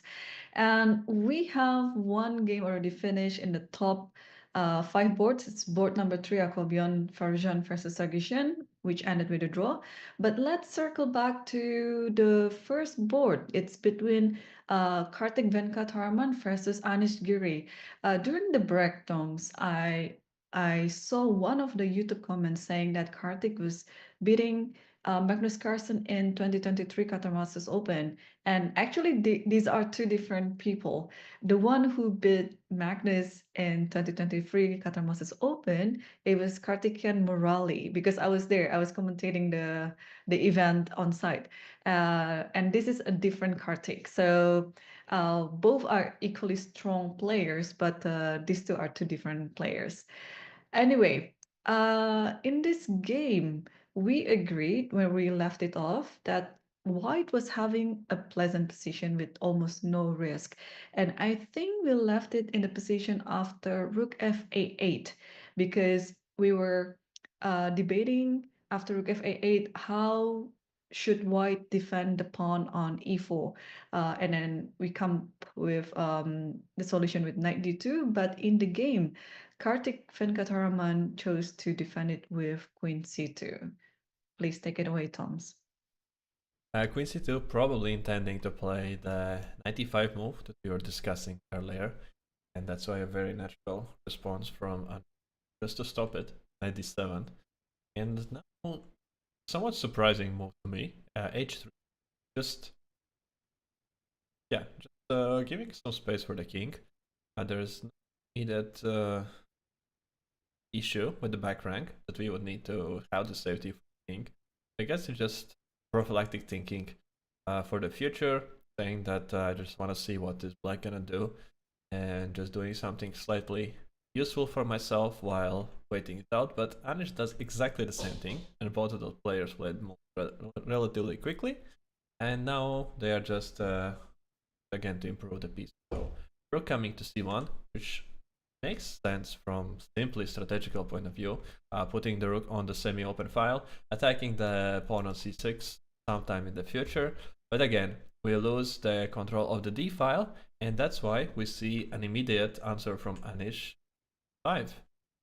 So when actually when you think about those things in chess, sometimes everything seems to be like very, very logical. But when you're by the board, then it's so hard to figure it out and all the nuances. Connection with it, because yeah, now the rook left the d file, so we can play e5 and we don't mind exchanging the pawns since there is no piece controlling the file any longer. Mm-hmm. So Anish was having kind of an inferior position straight out of the opening, but I think he is slowly bouncing back and trying to equalize the position now, especially after his last move e5, trying to simplify the situation, especially in the center. So I guess the game is leaning towards equalization, and since there are not so many minor pieces happening or on the board right now, I have a hunch that this game is going to end with a draw. What about you, Toms? Yeah, if I would have to bet on any result, it would be a draw here. And but I think it also a bit depends on the mood of Kartik, as now he has a very big opportunity to exchange knights. So if he goes for something like 95 here, and this exchange, then there is very little left to play for. Rook a4 could be played the next move, and then we can c4, attack on c6 and changing the pawns, or just looking to exchange the queens. 4 trying to box the a pawn, defense on e4, like very universal square for the rook, and not much would be happening. On the other hand, if he feels more brave, more adventurous here, then he can play some other move, and I'm not sure which move. Maybe rook a4 immediately or something like that, with an intention that now if black takes, take with 4, and if something like 5 comes, we play similar kind of position just with knights on the, which I think simply gives more game. It doesn't necessarily promise more winning chances for one side in particular, but it just gives more chances for a game to become sharp, more unpredictable, and maybe for some blunders to occur. He plays something else, if I'm not mistaken, judging from what he's actually pushing something. Yeah, Queen C3 was on the board. So he is trying to maintain more control in the center without exchanging anything to keep more pieces or more pawns on the board. So it is also an attacking move to the pawn on e5. So it's almost very sure that, yeah, next move would be e takes d4 maybe. And what is the idea? You want to take it back with the queen maybe? Because e4 is hanging? Yet understand the idea. I don't think we want to take with the queen because c5 seems to be c5 is there, very yeah. strong. Suddenly the rook couldn't even join on the 6th rank for an attacking. Of course we can still 5, but as minimum we have knight f6 to completely exchange the pawns and end the game from the black side, but we also can be looking for some more sharp. Doesn't seem convincing. Something seems yeah, a bit off with this plan from the white side. So I would more guess that his idea is to take with the knight on d4, the threat And what of happened? knight f5, and Queen on queen e4? e4, and just to take on c6. Just stay on c6. And then your next move could be rook a4. Oh yeah, taking on a5. But also like rook a4, rook g4, suddenly all your pieces are attacking from the queen side to the king side. So yeah, this could be one of the ideas as well. And you have this reserved idea of also trying to get extra material on a5 that you could pick up at some point. So okay, it means there's some chance. Interesting. If a4, can you just simply take it? If we take it, that's a draw. Yes, the game I is mean, over.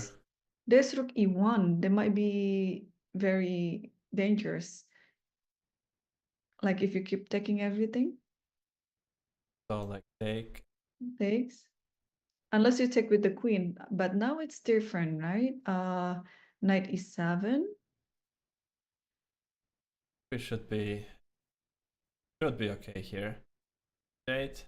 I think you have to play king h7. Okay, no, and then knight f5, attacking both g7 and h6. Yeah. I mean, in any case, I think white is just trying to continue to attack the king side from the queen side. But okay, we might actually see the variation because after de5, right? Sorry, ed4, white just took it back with the knight. But I don't think Anis is going to take on e4 in this position. Maybe knight e5 just to keep it together. On knight f5 we can answer like. No, queen f6 seems a bit dubious here, so no, but cannot play queen e6 to f4, and we actually have a problem with our knight on e5. So knight e5, queen f6, again f4 is a bit and sure we can still play knight d7, but as minimum white has this possibility to take on 6. There could be something stronger than that as well. So it's risky to allow this kind of expansion and attack from the black side. So what other move?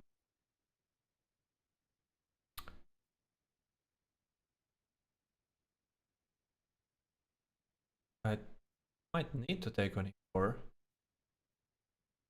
And a4 was also not really forced, I think. Just see something else played. Had to figure out.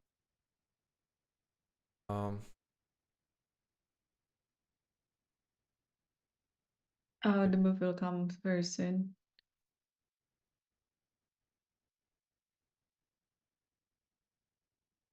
So Okay. white already played the move, yeah?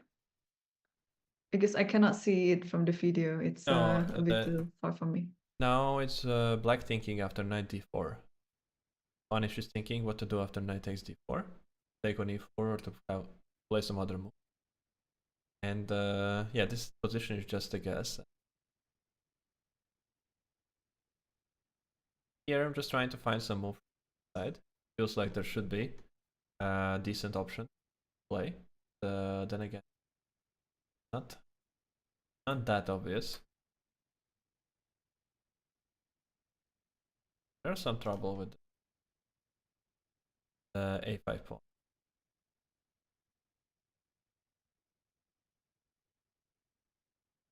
So yeah, this is the current position, and he's thinking what to do against knight f5 threat. c5 maybe now immediately.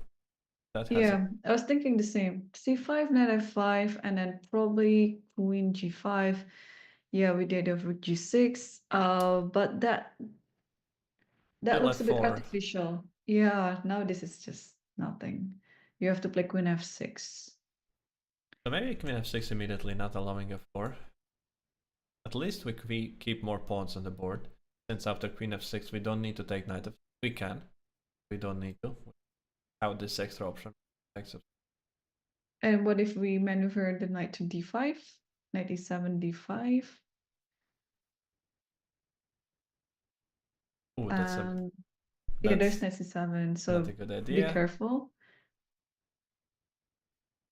Oh, there's a nice pin. If you play rook c6 just before, and suddenly you're attacking both at the same time. But it might Yeah, even so not that lead to anything, as a4 can be played. Have just a passed pawn. Like side. b5 you can answer the rook. that's true. Yeah. Okay, so still no move yet from Anish. Yeah, you're probably right. So probably it's just instead of taking, just play c5 and then what was that? Knight f5, queen f6. There seems to be no other move. Anything like g6 to stop knight coming to f5 of course drops on c6 immediately. And yeah, that's it. So I think he's just looking to find a game. If there is some way to still keep the game alive, since I think the resulting position here after c5 and the queen exchange is always gonna be, even if there is some theoretically practical chances, then it's always gonna be just equal by a correct game. Wants the game to be a bit more complicated.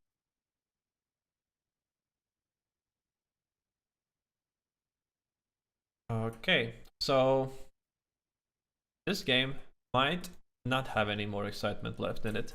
Might have, might not have. We'll see. But Yeah, we let's should. let's let's Yeah. yeah, let's skip this one for a bit because yeah, now Anish has to come up with a decision whether to take the pawn or not and try to defend the endgame perhaps. And let's update ourselves on the fourth board. It's between Bart Subramaniam versus Alexander Ingic, which we can see the time situation. It's a huge difference. So Bharat as white player might actually suffer some time scramble soon. Oh yeah, that is very significant time difference, and there's still so much game left. So many pieces, especially I think important factor for time scramble is 4 knights. I think everybody who has played any online Yeah, games or something is just aware of how annoying it is to deal with knights in time scramble. So tricky. The position has a lot of strategical difficulties, implications. A lot of fight on securing some outpost squares for the knights. So what black is just sometimes thinking about is kicking out this knight from c5, necessary or no, and also sometimes just to get b5 and get an outpost on c4 for the knight and relieve all the pressure on that. And then again, exactly. Go on. yeah, then against the there is another knight which can be attacking, and somewhere the king side as well. Right. So yeah, 4 nights, man. It's not going to be very pleasant for Bharat to think for the next few minutes. But okay, Injich in this position is currently thinking. He still has more than an hour. And Yeah, it's still a three result game, right? Because anything can still happen. Both have still have some chances to somehow outplay their opponent. Although objectively speaking, I think this should be equal. But maybe white is slightly better just because the position of the knights are more superior and more centralized. Yes, position wise, I guess should be the case, but just practically speaking, I would prefer black here. Simply, I would take the 1 hour on the clock against 16 minutes, and the big advantage. Uh, not really care so much about positional disadvantage. There should be no force lines available, and the game is gonna be continuing with a lot of those small improving moves. For those,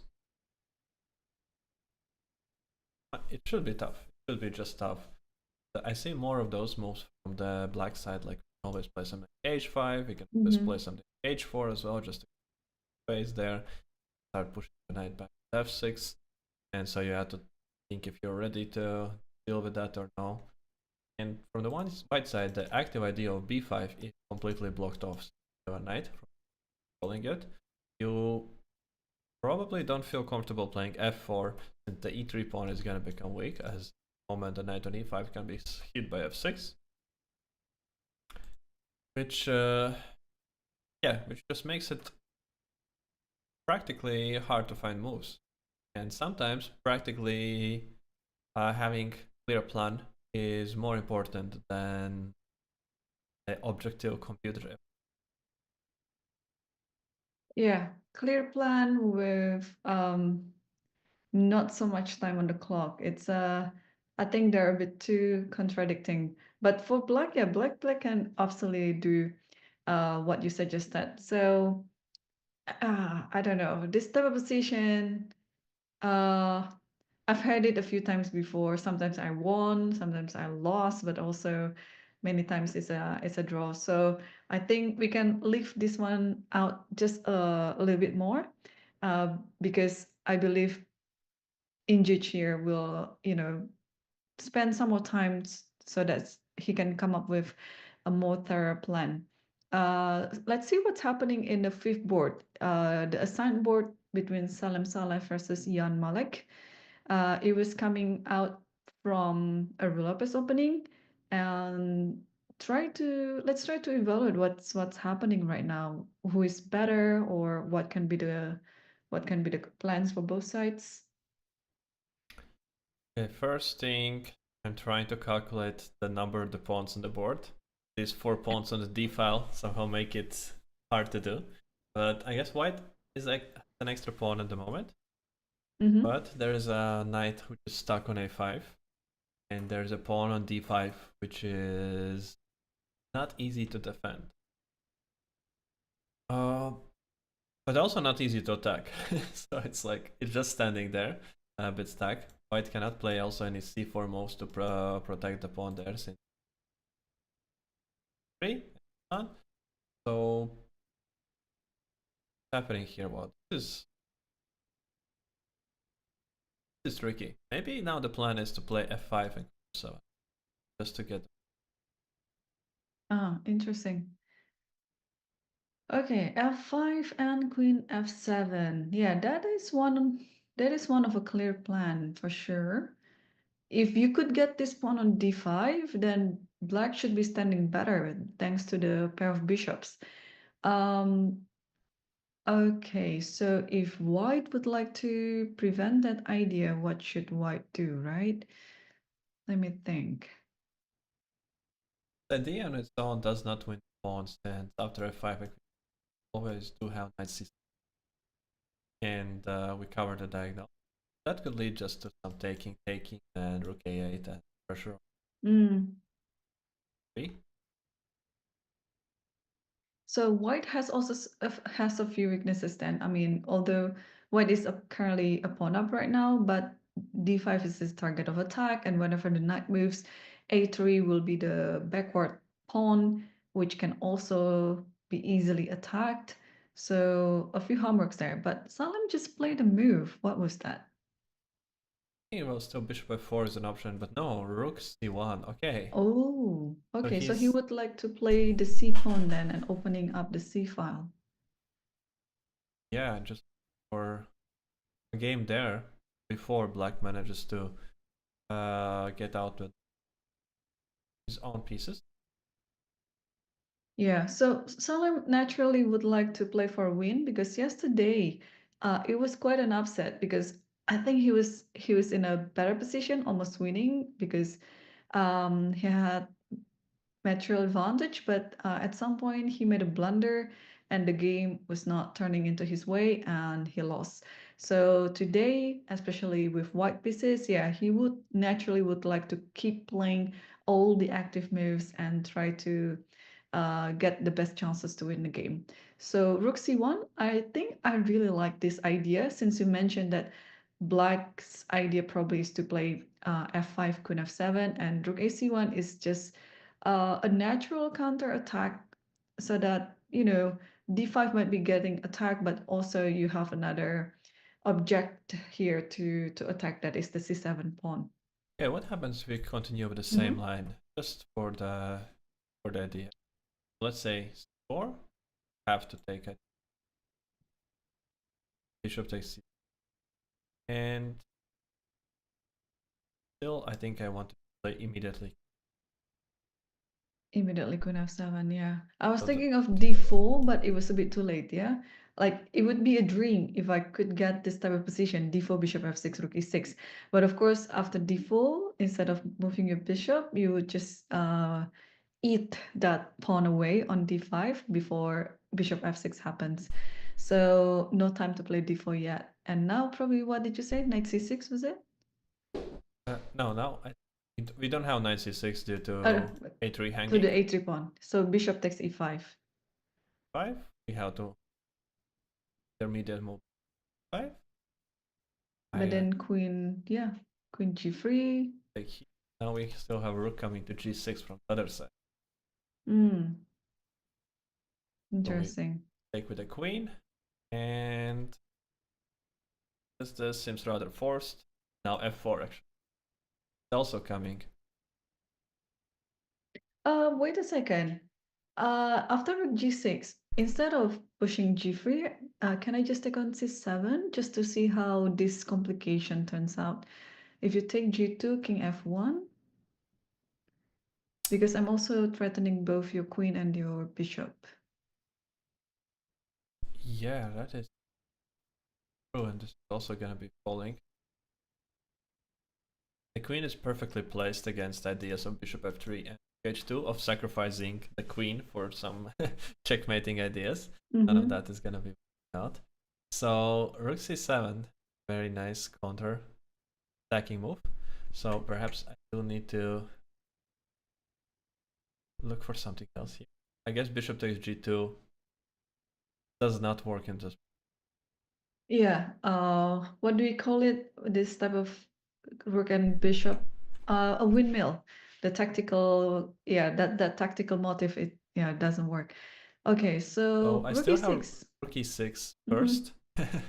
Just Yeah, to that's very nice. so we cannot take on d5 due to rook takes c1, and we cannot take on c7 due to rook e1 as well. Okay, but I think the difference in this position is you don't have f4, so I can play queen f4. So when you play rook g6, I can play g3. Perhaps just c6. Feels like with this bishop on d5, I should have a full compensation for one pawn. Mm-hmm. That would be my feeling, at least intuitively, on this position. Okay, I have to. What should I do? Double up the rook maybe on the e file, rook e5, rook e5, and then rook c e1, something like that.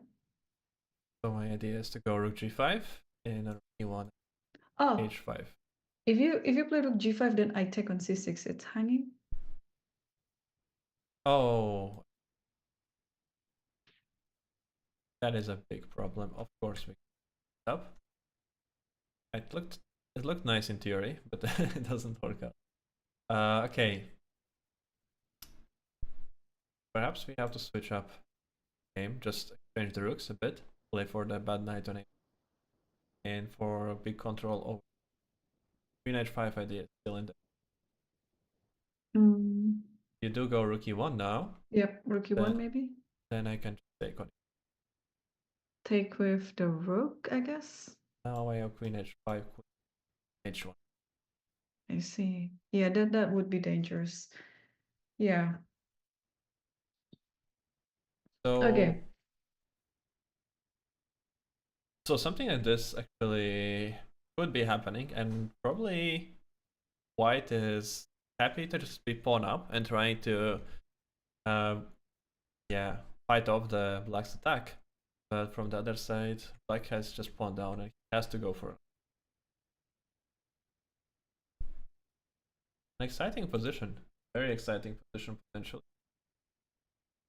Which one do you prefer here in this kind of a game? To be pawn up and to try to survive it, or to be pawn down but looking for some ideas with initiative? I have such a double standard to my evaluation because sometimes I like to sacrifice things, but in this position I like to have a pawn, an extra pawn. So in this position I would like to play white, just because I can see a clear plan. I mean, again, this is a very exciting game because both players they have their own attacking plans. But yeah, I think I would still prefer to play white in this position. What about you? Oh, I would always want. I really like this light square bishop on a8. If it Mm. gets open, I prefer, I think, like in a practical game. If there is not something tactical that is getting missed there after the 5 line, there's some deeper idea that not aware of. Toms, we can come back to this game at some point, but let's go back to the first board because we might see the conclusion of this game. Things have been simplified a lot. Oh, actually, they already finished. Just the result is not submitted yet. I was just looking at my other screen and it looks like, I mean, it's totally equal. So let's quickly see a few moves, the last few moves, what happened after. Oh, so Anish decided to take the pawn on e4. And then we ruled this out, right? That white is being better still. So what happened? A4 and then takes, okay. Yeah, it did feel Ah, like it's totally okay. Just there was the tactical line that was had to be refuted, and he chose to take with the rook on 4, rook e1, and rook c. and then take each queens and then agree for a draw. I see. Okay, not something that I was expecting how this game would end. I mean, the result is almost what we expected, but not the way how it ended with a draw. Well, okay, so we have three more games in the top five. We saw what happened in the game between Salim Saleh versus Ian Malek. I was also checking other games that could be interesting. Well, they're all very interesting in their own rights. But would you like to? Okay, Malik just played Rook E8. So instead of going to the idea that we've been discussing with F5, Rook E8. Yes, rook e8 Okay, just stops the. the C3 C4 idea, yeah? We are not able to play this now simply due to take and take. There's a problem first rank, and even though if you find the immediate move e8, anyways, we cannot take. Mm-hmm. Hanging on c3. So just move with a simple purpose. Stop the opponent's idea. Yep. Not a bad Yep. strategy. Opponent makes a move with only one threat. Move to stop this. See what happens later. So let's say I'm also trying to play according to. Oh, Rook E2 was just played. Okay, so both of the players were just playing according to their opponent's ideas. And now C3 or C4 is still the plan for white. So is there any further move for black to stop this idea? Don't like too much e8 move.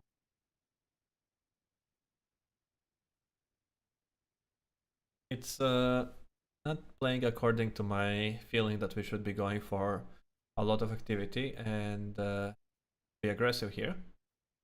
So, so what next? I think that's exactly the problem. No way to improve the rook from a6. No way to improve the bishop. Could it be just bishop f6? You're offering this trade? We lose the a file, e file.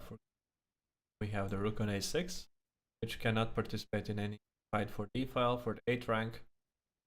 That could backfire rather badly.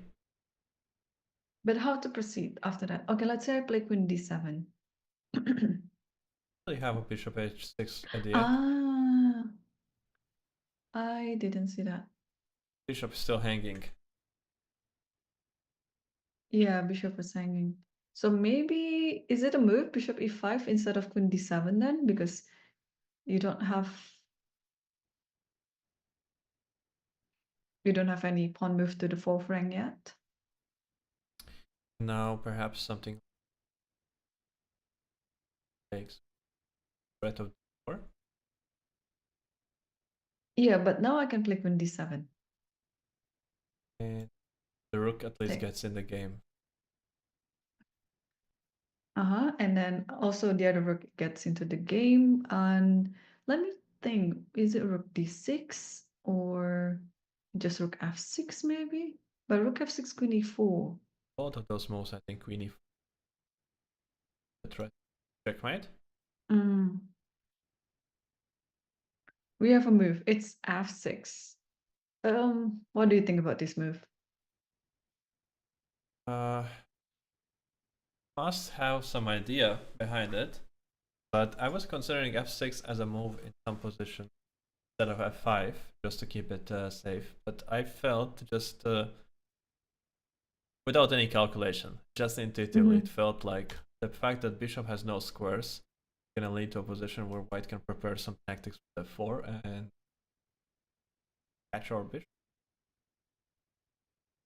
This is a thing with young players, right? They treat most of the positions in a concrete way. Like when you see it like that, it would be seen as if it's just weakening the bishop on e5 because there might be some threat with f4 and so on. But I think they just calculate move by move. They depend their lives really on calculation because one can argue as well, like if you want to exploit the fact that the bishop on e5 is kind of weak, you also have to move your queen. But whenever you move your queen, the d5 pawn will fall. So yeah, I think this is like the difference in styles between the younger generation and older generation. The older generation will rely onto some positional understanding as well, and not so much about calculation. But the younger generation, they just simply like a calculator beast. They just like our world champion, Gukesh. Like he's a great calculator. He treats every position almost in a calculative way. Of course, some position understandings are needed, but I just see that that's a very significant difference in the playing style on how the players approach the games. Yeah, certainly. Of course, painful to listen to this from the perspective that I'm already counted into the older generation category. But yeah, that is very, very true. The game changed a lot, exactly. Kind of. Uh, so f6, the threat of queen f7, and try to take the pawn on d5. And with the idea that now knight c6 is not possible, e3 not defended. Anything, and the queen from 3 cannot go. Okay, but let's say, what if I go queen h5 now? Just trying to punish black for playing this. Okay. So you're saying that if I take the pawn on d5, you have f4 immediately, yeah? Yeah, yeah. Bishop has no. And and there's bishop f7, but you just simply play queen f3 back. and the bishop is lost on e5. Okay, so let's see it again. If after queen h5, let's not take the pawn on d5. Let's do it differently. Uh,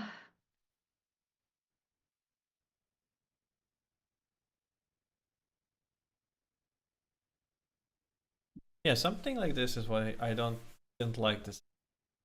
queen f7. I was trying to, to be in the younger mind perspective, treating this according to some. Okay, bishop takes f4, f4, Oh, and takes on d2. what is that? Oh wow, how did that happen? So I have two rooks hanging, and I don't know. This is bishop on a8, not rook. So And it I does. think, and I think black is just simply better now, right? Yeah, like it's better. We also always have intermediate bishop if it's necessary. Oh wow, yeah. I think completely tactically rushed here. Yeah, it's just because I mean, I had this idea that of course there's some information that black is a young player and treating this position in a calculative manner. So I was just putting myself in his shoe, like, okay, I have to calculate something concrete and some tactical. So Okay, I'm yeah, not giving up. Not giving up just yet. let's not Going give rook up. e1. Yes. Still f4 is the threat. Ah, but now we have g5. Yeah, Okay. G5. Still not giving up on the idea. So now the idea is that if you move the f pawn, of course, f4, and the rook is still hanging. So now it's necessary to sacrifice a piece on the black side. That's actually possible too.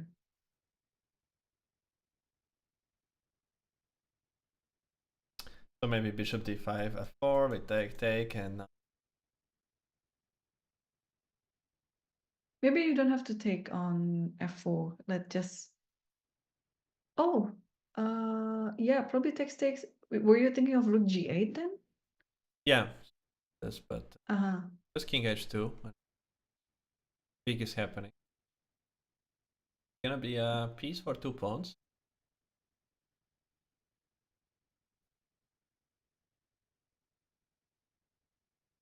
Of course, the knight on a5 is terrible, completely Mm. dominated by this bishop for now. But it is a piece, and might be getting out with it eventually, especially once we start fighting for some open files with the rooks, exchange at least one pair of rooks, and then the knight is just gonna get a lot more freedom. Okay. Let's see something else. After queen h5, so queen f7, it might be working, but eventually you have to sacrifice your bishop on e5. What else then? If takes f4, bishop f7, queen f3.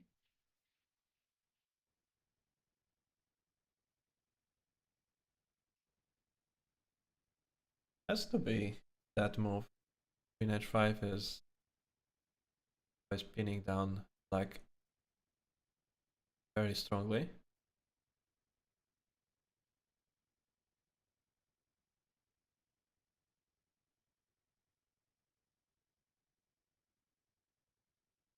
Yeah, for now I have no idea what other move to play than queen f7.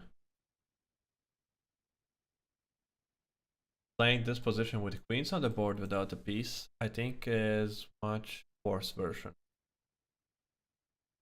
Our queen is very active, very nicely working on h5. Eventually you would anyways need to change it. We have some attacking ideas thanks to.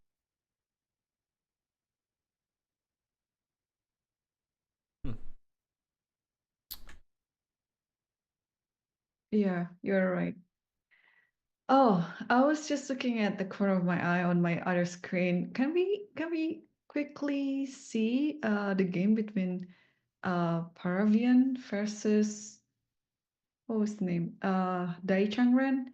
He won against Sam Salah yesterday. So he was just looking the position before was even more crazy. So if you would like to just quickly check starting from the beginning.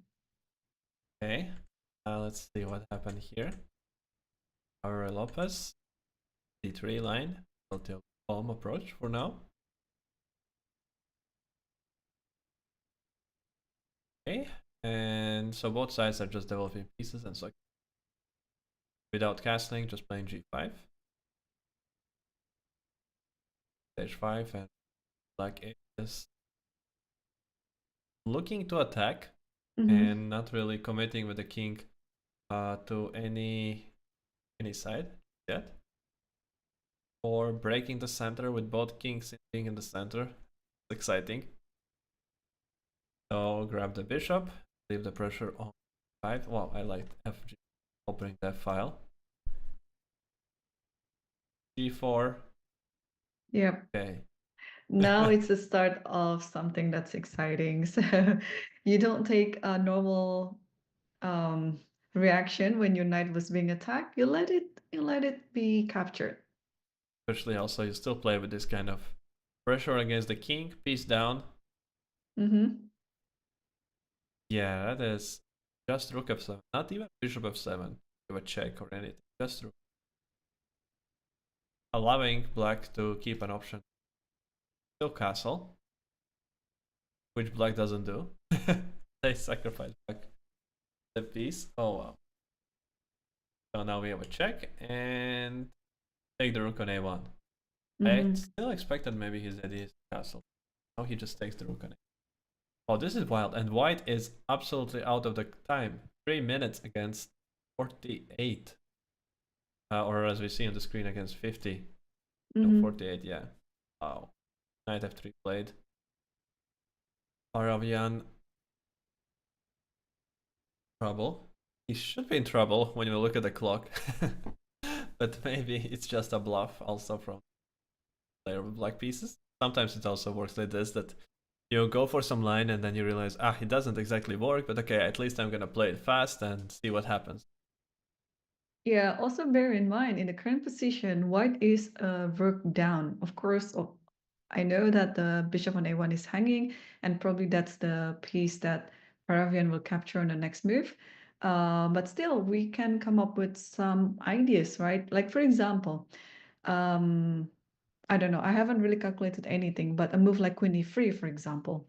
And then if you take queen a1, then let's play c6. You just want to stop everything on that side. But again, you have to sacrifice knight e5. Yeah, what is going on? Everything has to be calculated because who is playing for a win, right? I think it's black. Just feels like black is in complete control here. I don't know. So if takes, then if knight takes d7, probably you can just play d4. Yeah, knight takes here, play d4, or I was thinking maybe castle. Oh my gosh, castle. As the queen is nicely covering the b6 square, the c1 square, the c3 square, the perfectly placed queen. That's correct. Yeah, that's very correct. Although there is rook f3, so it's still not the end of the world yet for white. Maybe you have to go queen. Oh yeah, queen d2 looks fine too. Always exploiting the back rank issues that the white queen cannot leave the first rank. And we just want to collect the... It would still be working nice after rook c3, king d7 if queen could jump to g7. But it's stuck behind the rook, right? Yeah. But Wow. maybe there was rook takes d7 in this position. With the idea that here we are gonna find some perpetual check.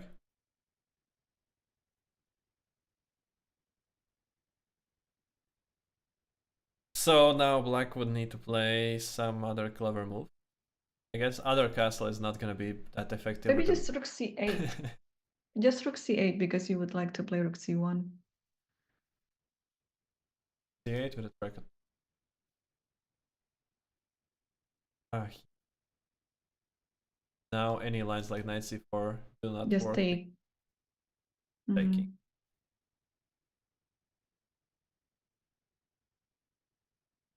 Oh, that is so crazy. Yeah, this exciting game. I'll keep an eye on this position because yeah, this is very interesting. And also the fact that Peruvian has only 3 minutes left on the clock. So whatever Black does in his game, he has to come up with a quick move.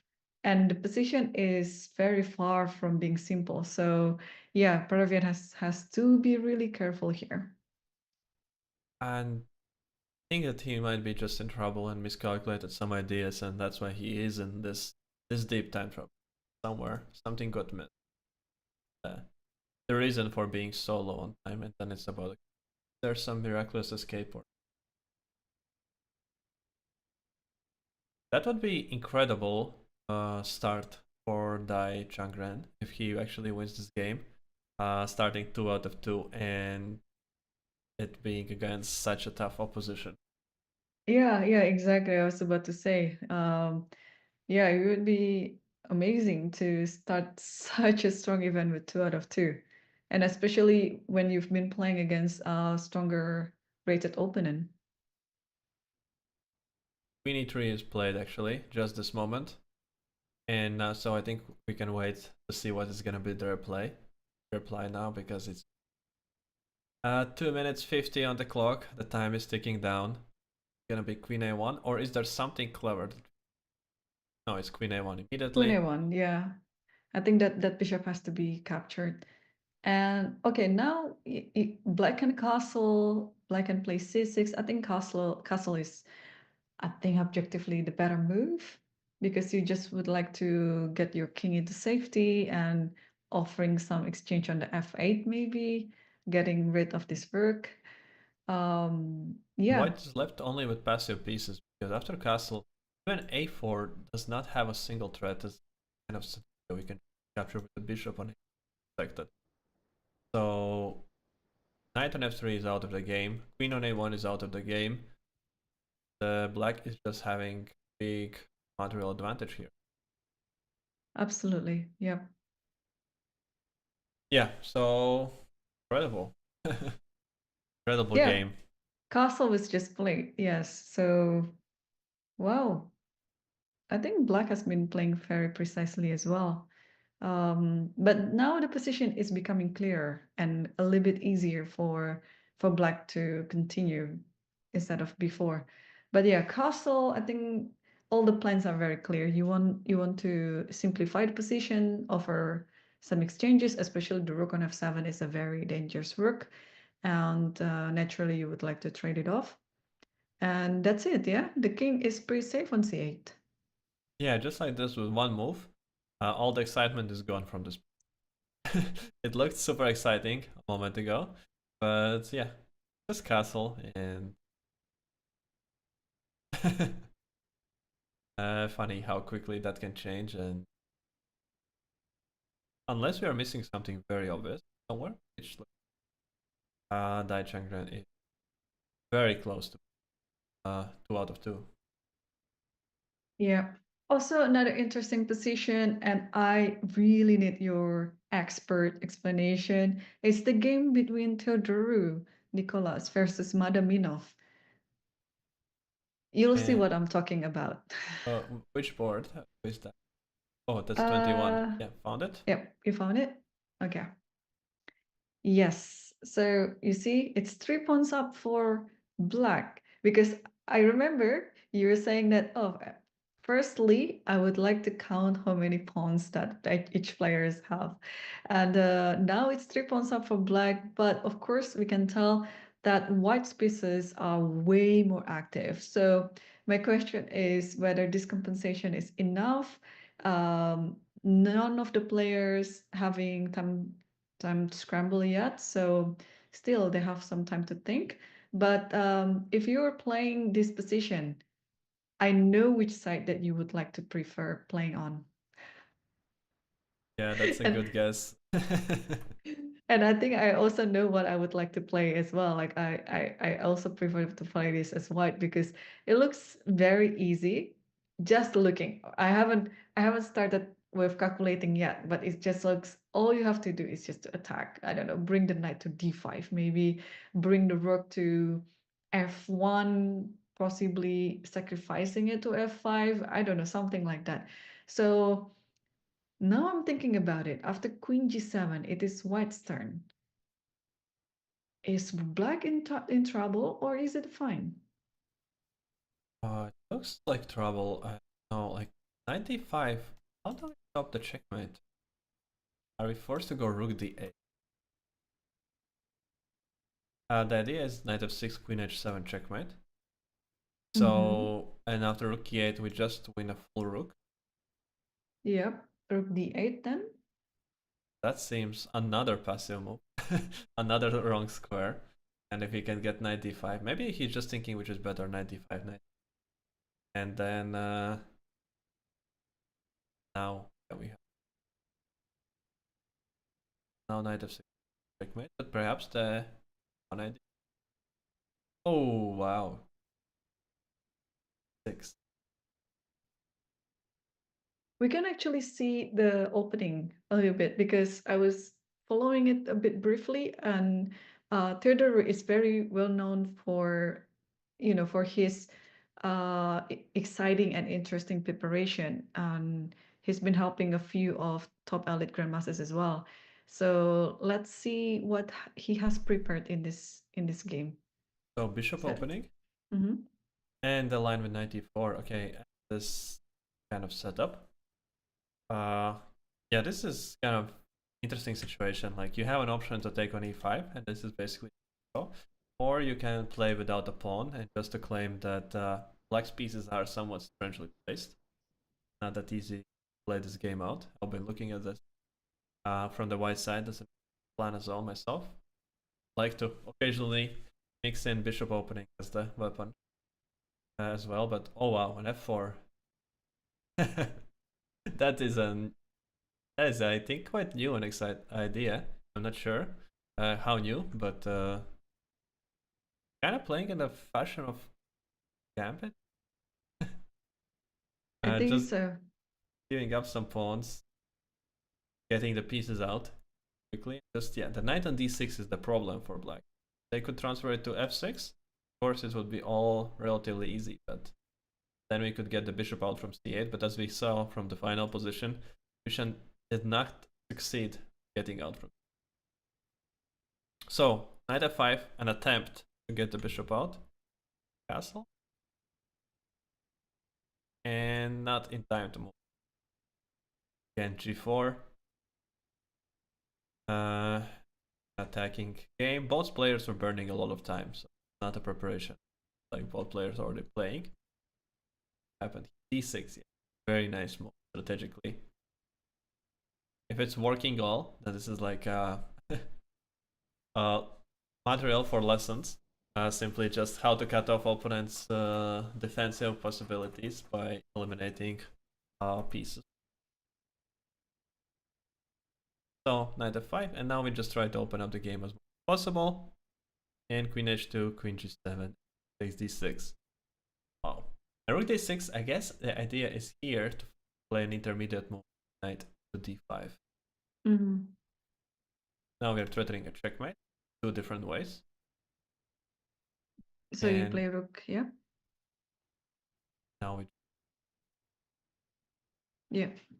Yeah, and it looks just crashing and killing. Yeah, knight f6 is there, knight e7 is there, and rook on a8, bishop on c8, they don't participate in the game. So yeah, it was quite a killing blow, this rook d6. But also, I like your move too, knight d5. Probably, I don't know. I think he just liked this better, because it's look clear. It looks clear because if you don't do anything with that rook on d6, yeah, next move is knight d5. You want to play knight f6, and then it's going to be very hard to stop everything. Wow. And Don't say. also, no, there's another one. There's another one, Toms. After b6, the move is actually rook g6. I think that's what Oh, he's intending to play. Like, yeah, with rook d6, I think he's intending to just capture g6. So Okay, we can put it on the board, queen g6, and there is a checkmate on h8. Um, That's yeah, beautiful. so not only about capturing an extra pawn on d6, but yeah, he's intending to follow it up with such a fashionable tactic on g6. So you're almost forced then to take on d6, but again, it doesn't really help the situation. Yeah, as knight d5 comes and fuck. Yeah, and and f6 would never be an answer because it's gonna be a double checkmate. Wow, it's just gonna be very funny to see it on the board. F6 is a double checkmate. You can play knight e7, you can play knight takes f6, and yeah, one checkmate is enough, but double checkmate is even nicer. Yeah, very pretty. Such a nice move, rook 6. Looks unstoppable. a5 played, and we're gonna see rook g6, I think. Oh, we're going to see rook g6. Yeah, yeah, for sure. I think he That's doesn't gonna happen. rook g6, that's why he played 5. It's not obvious. It's just such a strange idea. Yeah. So, Unfortunately, we don't have the live cam of this one. I would like to see the reaction of the players though. oh yeah, Has this that happened with G6? yeah, that's what's been played immediately. Wow. Okay. Then it's going to force a handshaking now. There's no way to get around this. And yeah, so this is game over, and because this is also just a threat of checkmate. Yeah, That's it. yeah. You did Wow. not manage to develop pieces from there. Yeah, we have a result. Incredible. What a nice game, right? By Nicolas Theodore. Yeah, very nicely. Just sacrificing the pawns is the d5 d6 idea, and I'll be very interested to explore this game depth Mm-hmm, mm-hmm. with an engine myself at home. So in the Uh, meantime, in the we're meantime, I think we can update ourselves on the second board because we left it a while ago. The game has been simplified quite a lot. oh well, there are no pieces left. I Yeah, was just one work left. expecting more pieces on the board, but we left it here after g3, and knight e7 was played, knight h4, just back with the 6, not exchanging it for the passive bishop on 2. Also refusing the exchanges, both sides, but then eventually some exchanges happened. And now with the passive knight on g2, black is able to launch, oh nice move. That's a probably an equalizing idea, absolutely necessary, since if we do simply exchange, then there's a big pressure on the file, and white is probably slightly better. But knight h4, very pretty. Threatening checkmate, and if you take on f3, then we have knight coming to f3. And now exchanging, not letting knight on f3, that's why we have just a rook endgame by 4. The game is not over by any means. They are still gonna be playing, because Tabe is probably looking still to check his young opponent's ability to play rook, and any endgame some errors, some mistakes can occur, but it should be rather equal.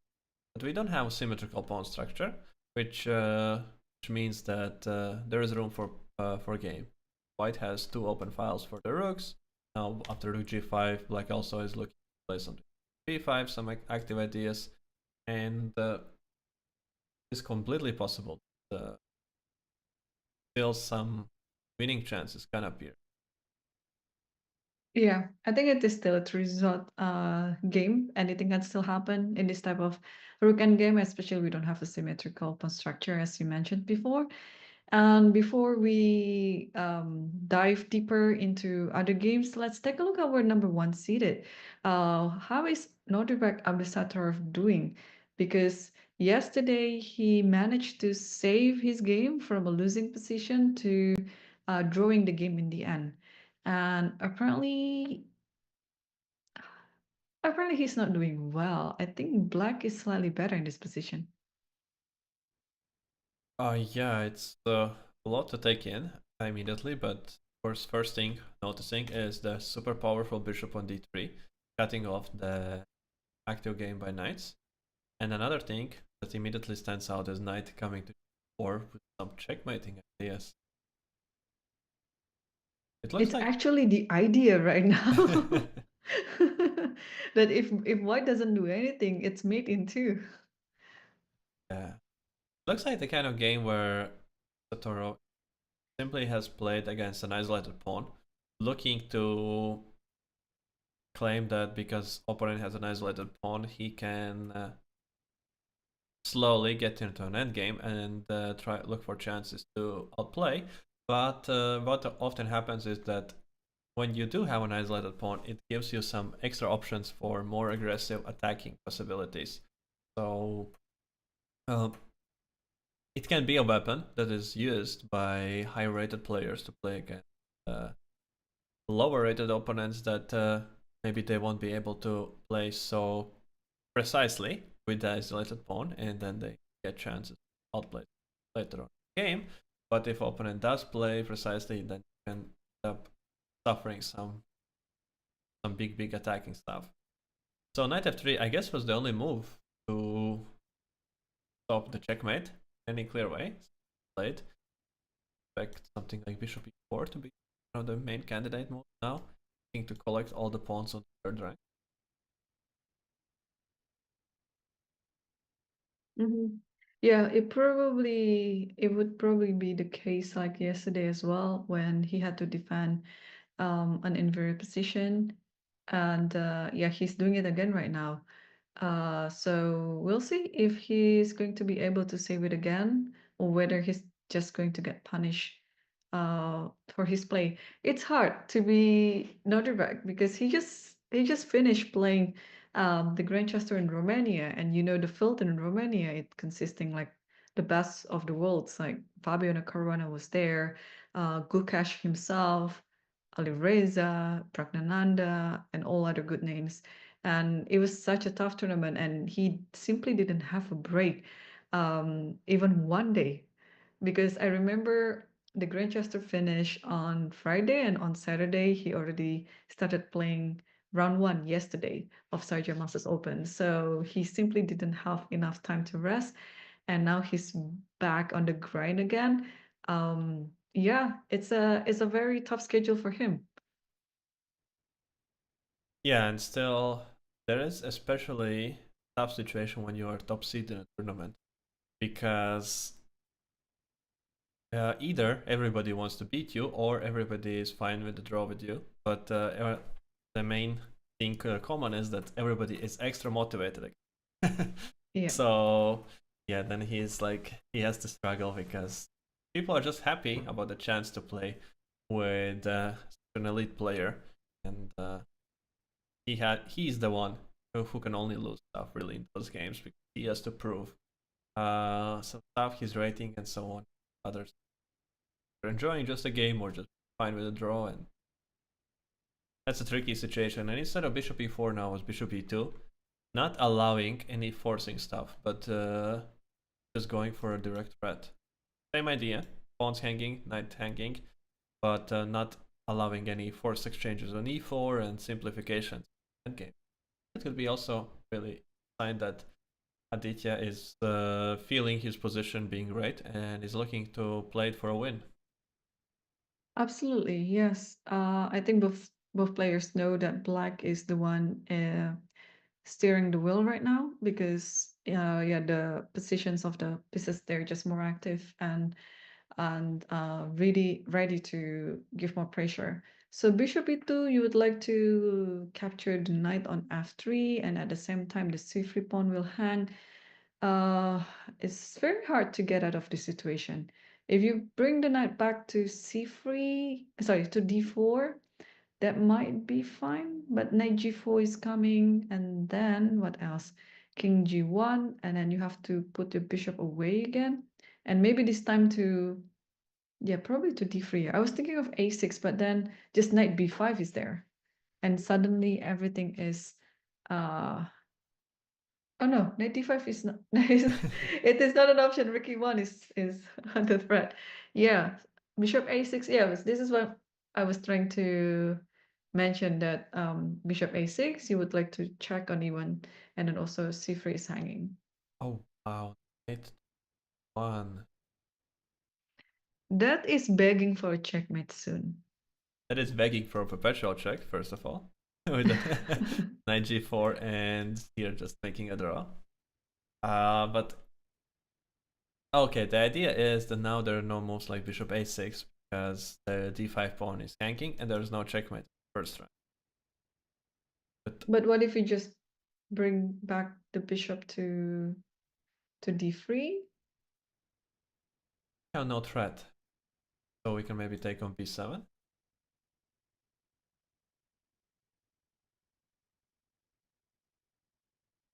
Yeah, I think this is his point. No threat. I see. Of course, you can play something. Or now again, still don't have a threat of rook h3. It is also protecting this square. Even something like c4. No, c4 is probably not a good idea since knight is gonna be hanging on b7.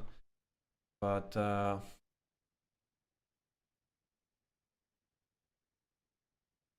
try to escape with 96 perhaps. 3, 4. Doesn't look that terrible anymore.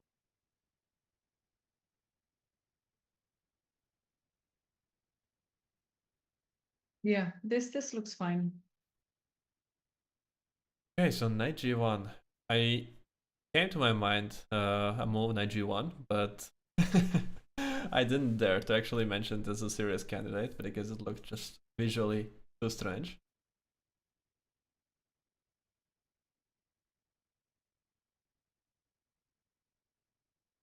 So maybe it's premature to be giving the check on before. What about bishop a6 now, since now the d5 square is presented? Just want to take the... Yep, that's also another solution.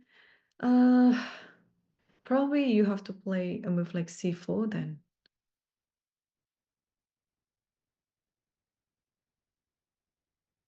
Okay, but this is gonna we're gonna be at least a pawn up. Or rook b4 here, right? Oh, there's also d4. Yes, I was just thinking about knight g4, knight g3. That also works. Yeah, I think Black just has like many initiatives on how to continue the game anyway. He can play in the center, he can play on the queen side or even king side, thanks to the flexibility of having the bishop. So, wow, okay, so our number one seeded is once again in trouble. But of course, with this knight g1, it is a silent draw offer to his opponent, hoping that the opponent would take on the perpetual check, which I doubt he will, because I'm sure black player Aditya Mittal here realizes that his position is better, and I think he would like to push for a win. Let's come back to the fifth board again between Salim Saleh and Jan Malek, because the f6 move that we saw a while ago has been, you know, the culprit of the game for black, and Salem is trying to punish his opponent out of it.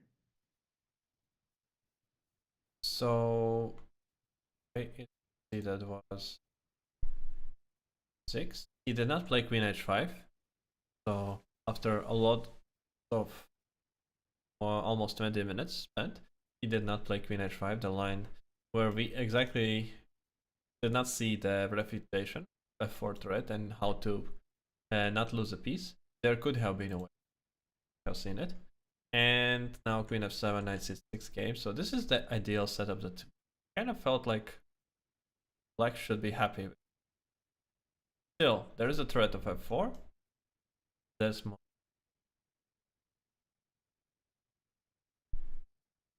Rook d8. Is that a piece sacrifice? I think it has to be a piece sacrifice. because after f4, oh no, after f4 there is g6 and f5, and then somehow your queen escapes. Sorry, the bishop escapes. Incredible. That is just an incredible motive. Yeah, the queen is just stuck. Yeah, you see, like young player, they just calculates everything. Yeah, but it drops a pawn. It drops a pawn, but at least it's still, the position is still not so easy because also the bishop on d2 is somehow becoming passive. Like bishop f6, queen takes h6, and now black has to come up with something clever. Simply rook a2, backing the pawn. Yeah.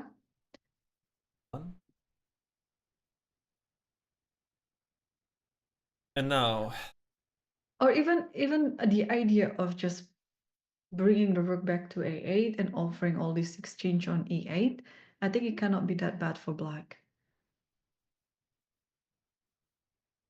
but it should be slightly, especially Just push g4 there. g4.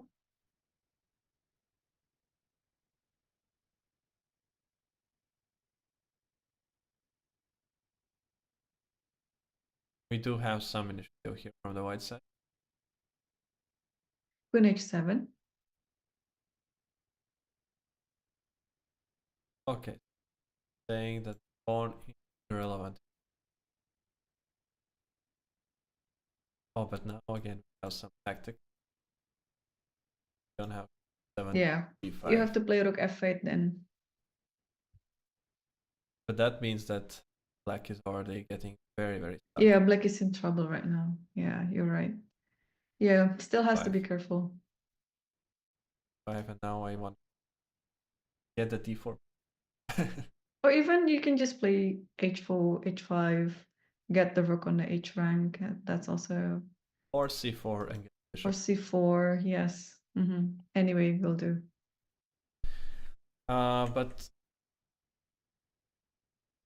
yeah, maybe it could be also that this is his way of just dealing with the threat of f4, as he didn't see anything else. Has to give up the.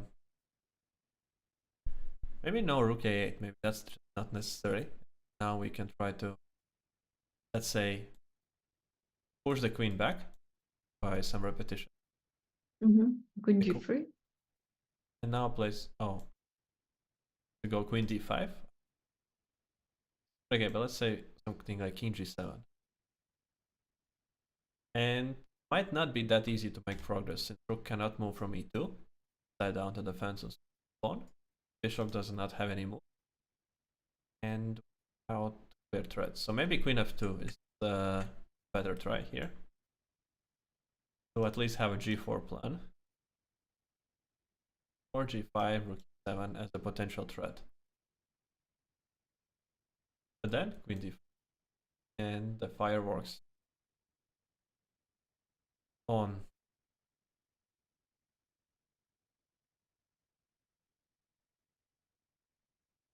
Yeah, but still, I think having control over the e file, I think it's already a plus side. But we have a move, Toms. So instead of playing all of those moves, Salim played h4. And then his opponent quickly tried to save the bishop by playing d5. So if anything happens with f4, the bishop escapes to d6. Yeah, such an escape it can be missed from Salim's calculation, by the way. I think h4 is just also like such a move that says, okay, now I want to play f4 since I'm 6. I do have a queen h3.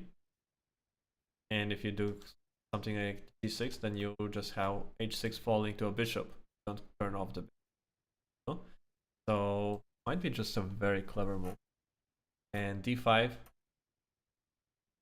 is positionally something can be bad.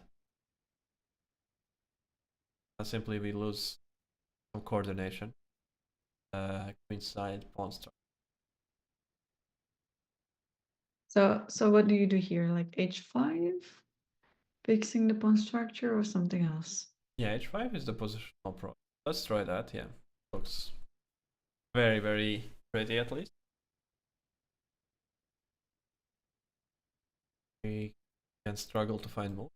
Maybe rook to a2 once again, at least to have some.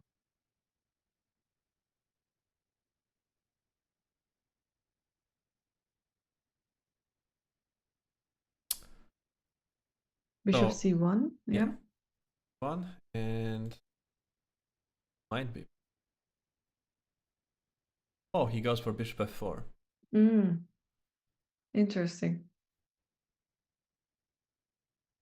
Yeah, that makes a lot of sense right now since the rook cannot participate in the fight for the file. a3, still far away, not even on a2, it would be ready to do something.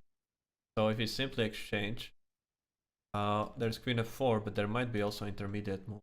No, Rook no, no, no. f7. If you play rook e7, Okay. it's a blunder. Just no, take on e7 first. Oh, you can even do that. Okay, you can take And on. it's just a mate on the back rank. Oh yeah, that's better. Rook a1 was also kind of working, but that's just okay. So we take. No intermediate move, but rook e7 coming unstoppable. Then the c7 pawn might be falling. Pressure on c7. Very dangerous pawn. Yeah. So I think this looks quite clear that white is somehow get some advantage back and yeah, and now if the position is without the bishops, then it's just becoming clear, even clearer again, because you have a full control over the e file, and it's a very important file. Rook c3 maybe is the way just to give up on e5 and try to escape to some sort of an endgame you can hold, targeting both of those pawns. Now c6 is dropping by... This is guaranteed that it's dropping. We have an exchange, for example. No, he goes rook a6. Why? Why would he prefer rook a6 over rook c3? As rook c3 had the same idea, just attacking two pawns at the same time. It might lead to exactly the same position. Somehow felt like much more flexible. c3 eliminates any rook e5 possibility, as still there's an extra threat of rook e2. Mhm. Okay, but now we'll see rook c6 and black has escaped. Yeah. Wow. Oh, Okay, without a rook takes pawn though. c6, queen takes d4. Yeah, it's still a pawn up, something that you can play for. Yeah, so okay, there's a pawn. Can we hold on to it? It's unlikely. Queen f6 seems to be positionally too ugly move to play, considering that have to defend the position, try to defend. And with no time on the clock, might be very hard also.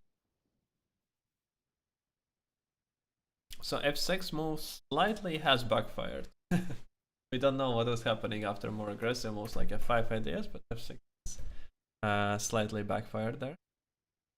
Yeah, I mean, I think we ruled it out, right? If the calculation doesn't work for f6, then it's just a bad move because it looks very much violating the chess principles, right? You're limiting your own bishop's activity.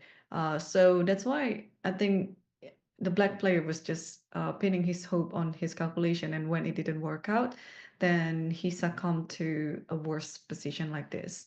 So it looks like it's going to be quite a grind because with the pawn up and with the major pieces endgame, it's going to be taking some time. But we have a result on board 12 between Abdusattor versus Aditya Mittal.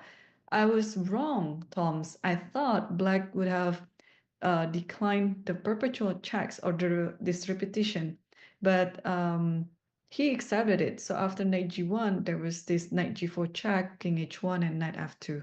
So both players agreed to a draw because of this. Yeah, but as we can see immediately here with the evolution bar, Black was significantly better here. So he just but this is one thing that works for you when you're a high rated player. Opponents can have sometimes too big respect for you, and they can be just happy with a draw in some cases where maybe they would play against literally any other player, and could be the case here. Seems very very risk free, at least at the moment, for Black to play on. But of course, the risk factor can come into the game a bit later. Yeah, absolutely. So, okay, another draw for Abdusattorov, who again had an inferior game, and yet again he saved the game, and he's now on 1 point out of two, with two draws. So let's get back to the top board again, I guess. Probably take a look at what happened on board number 4 between Bharat Subramaniam versus Injic, because the white player has been in time scramble for quite a while now. Oh, looks looks not so good for white. Yes, the time Mm-hmm. scramble. Yeah, it's. I think this is where actually also very very strong exploit this kind of time advantage in the very complicated position. Now he has 35 minutes against 46 seconds in position, which is still highly tactical, and he is also simply a pawn up. So looking very very good for Black here. Hmm. Maybe it's just winning for Black, practically speaking. Yeah, but what would be the continuation to win this position, and like just queen b4 Could play or Queen something? d7, defend the Okay, queen six. d7. If I play some move like h5, for example, just wanna somehow attack the g6 pawn. Yeah, this is probably the best hold. Would require some calculating.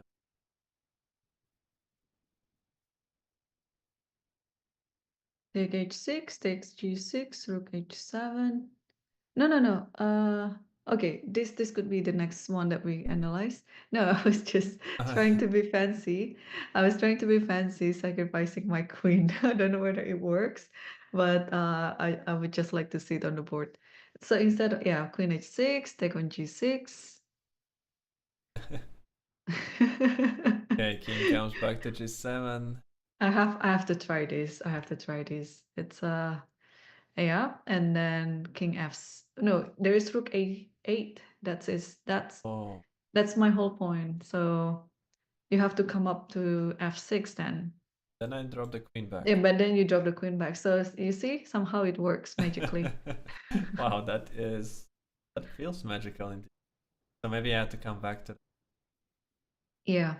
But here I think you have rook h5 check, and then you have knight, or maybe rook d5. I don't know. I don't know how to take the pawn back on.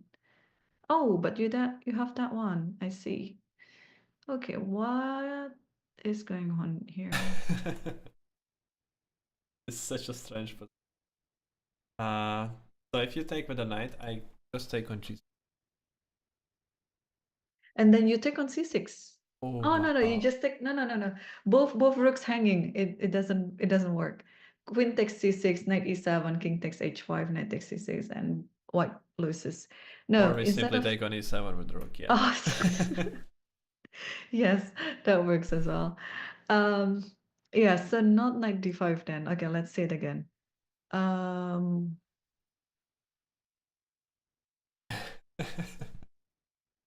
So so funny visually, but hard to imagine a way to improve from.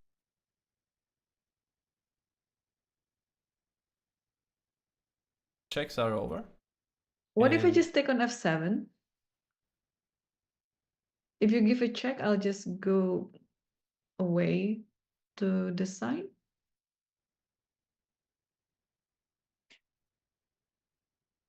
Okay, this is coming with a check. That is the Mm-hmm. problem. Right. Check. It's not so easy, right? You have to be precise. Maybe white is losing already, but king h2. I know you take. I don't know. Well, let's find out. So you go rook a7, I assume? I think rook a7, and I think you have to go g8 because if f6, then rook h6. Yeah, g8. Huh. So we have to go rook a. Yeah, at the very least, you have this perpetual, right? And then check again on a7,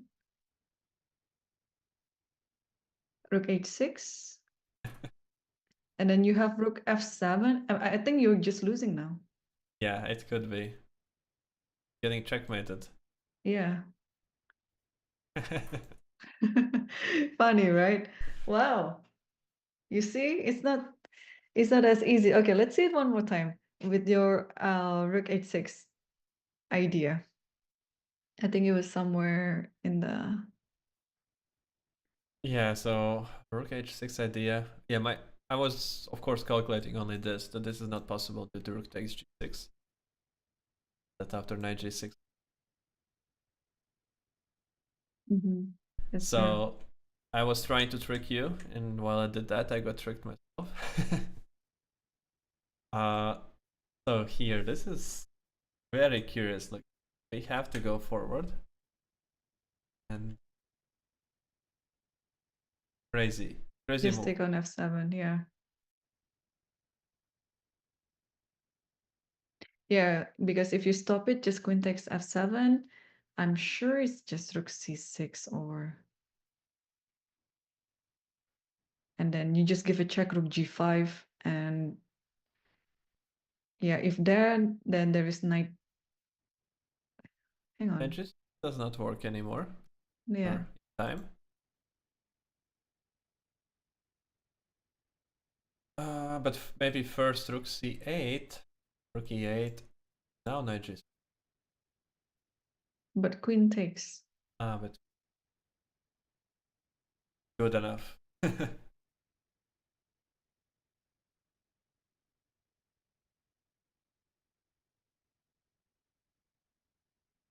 But I Okay, think so it has to be knight g6, king e8, and yeah, I know it escapes. Oh, you. I think the worst is for the over. Yeah, I think okay, we've been a bit too far here, but it just shows that even though black looks like black is better, but black has to be careful still with such a move because any tactics can still happen because yeah, you just have to calculate everything here. So okay, that happened because we played queen d7, yeah, h5 is the idea right now. So I think Inji just trying to figure it out whether the queen has to move, or if the queen has to move, then where should the queen move, or if not, find something else. Of course, also very interesting moves are always rook takes e2. But I don't think this is something that he wants to deal with. I think you just play king f2, right? King f2. Yeah, we cannot take on g5 and that endgame.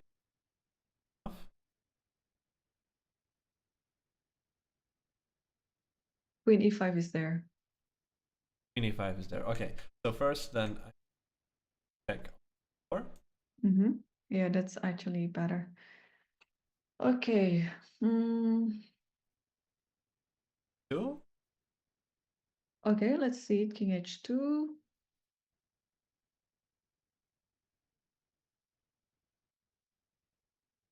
Yeah, I think you have to stop queen e5 from playing. But after queen e3, Okay, where is the... If I drop back my rook, let's say, to cover the back rank, like rook a2, just to stop any check on the second rank. This position, like. Oh, then you have queen g6 and knight e6. Queen g6. Yeah. Funny tactic. I'm not sure even if that is, since we Yeah, still I'm have... not sure too. we still stay with... Yeah, I think No, black this is black winning is for actually black. winning. Yeah, black is winning. No, no, no. Okay, the tactics, yeah, unfortunately cannot work. But knight e6 and rook, no, rook a7 cannot work because queen d4. Otherwise, it would have been very beautiful. Oh, there's a perpetual check, of course. There's a So knight perpetual, g6. yeah. But I know, I want more, I want more. What about I play rook d1? I still want to play this idea of mine. Yeah, just to showcase the idea. The idea is if queen d1, then you have now knight e6. Oh, king h7. Oh, don't ruin the fun. So okay, I take on e6. And then rook a7 and suddenly the king get mated. But yes, of course, black has other option not to deal with any of these ideas. But yeah, it's interesting again. Practically with so weak king could be still just good for black even without the rook. And 4 pawns can be sufficient compensation as well. But also here might be some other moves, simply like queen f3.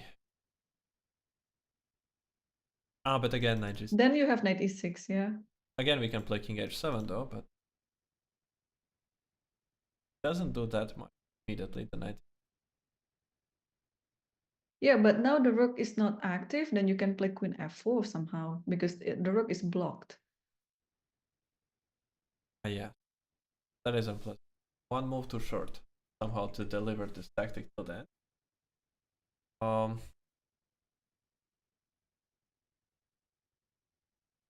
Oh, but what about here? The 5 actually works. I think it's just losing due to queen e5, rook h4 here. You don't have king g3 to h1. Come back, then that kind of endgame should be kind of just winning. So Inju just took the queen then to remove all of this complication. He's just gonna go rook c8 and just play with an extra. Yeah, no risk because you have not only it is an extra pawn, but also it's a pass pawn. So in the long run, and especially with more time on the clock, yeah, this could be sealing the deal. Rook a7, still fighting for some sort of a tactical continuation. Is there any tactics here? No, I don't think so, actually. No, there is something like h6. Okay. Wait, rook b8 he played? No, I think what he wants to do if you play rook h6 is just to sacrifice the rook f4, and then you just keep pushing the pawn. We can show it. So here just takes everything and then just keep pushing the pawn. But I also keep pushing the pawn. Interesting. Yes. And if you do take, then that's true. I'm surprised by mana or rook c8. Rook. Maybe he wants to just go king g8. So if we sacrifice knight, and you have to go to the center, right? Yeah, rook f6 again, and then king e8, and then rook h6. I think draw is guaranteed. No, here we actually have king c8 still, but good start. I think rook h6. Yeah, rook h6 now. Yes. Oh wait, here yeah. Oh, there's rook g4, rook g5 too. Fortunate. So then we need to do the check. Okay, let's see this position.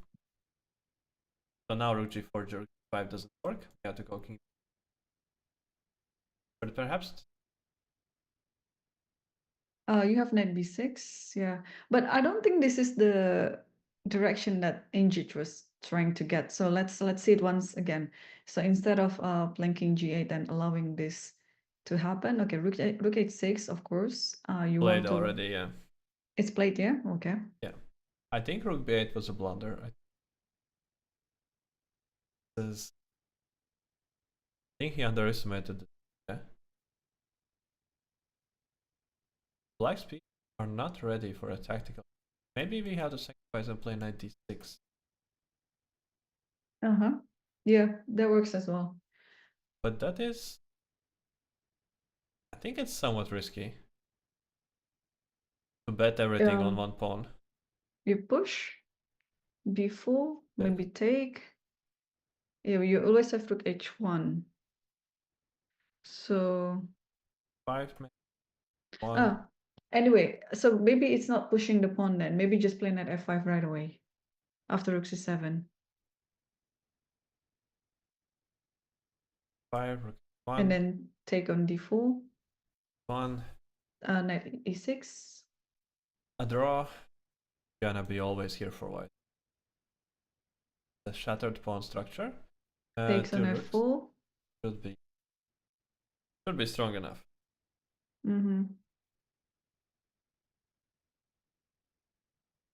Yeah, probably it was just an overlook by Injic then that he forgot to see his opponent's idea that rook h6 was possible. Okay, once more. What is the idea here? The idea is to take rook takes g6. Okay. What if we allow it? Let's be. Really? Takes on g6? And then, I don't know, it looks very dangerous now. Rook f6 maybe? Okay, yes. And. No, I don't believe this. What? You're giving up a knight? Oh, but we are just rook a1, rook e1. Yeah.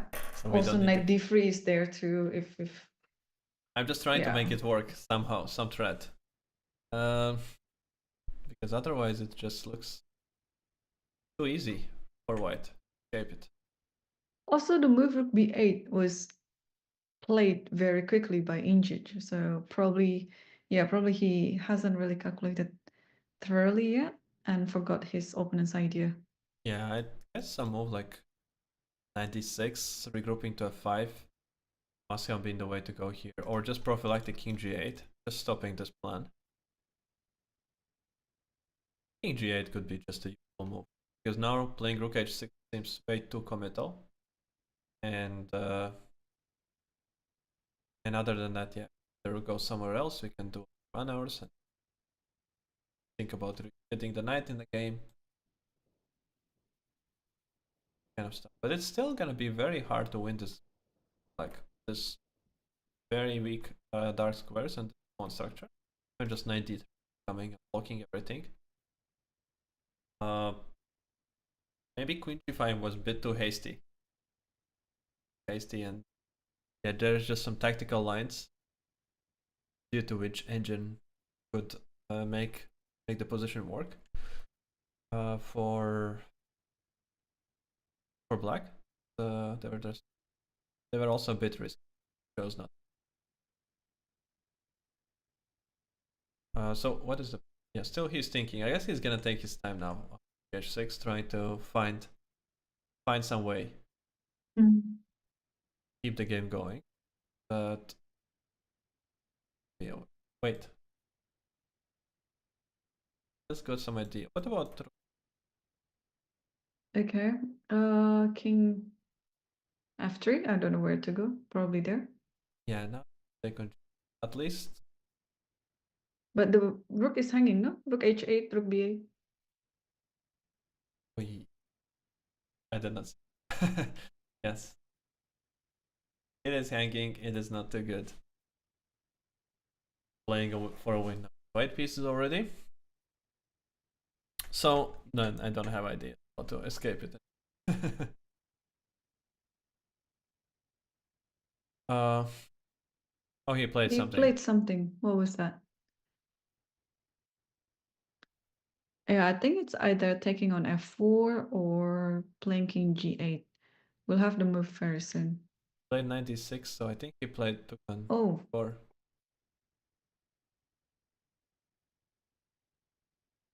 Yeah,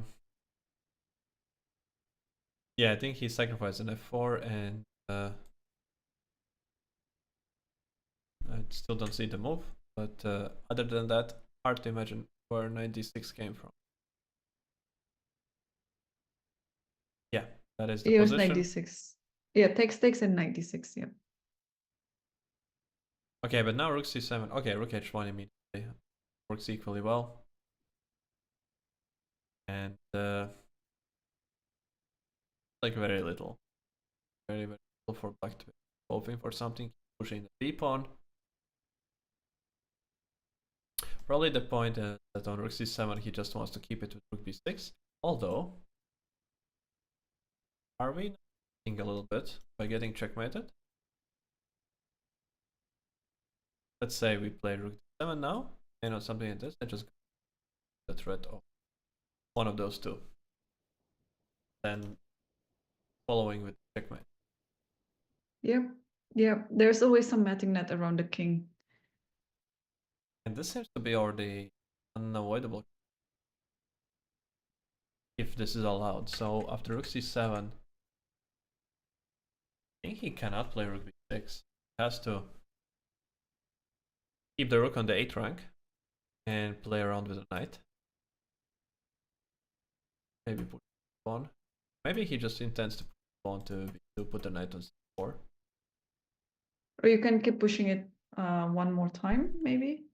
Or maybe this is like a two. Yeah, if you keep pushing it, then white can just take here. And, oh yeah, sorry.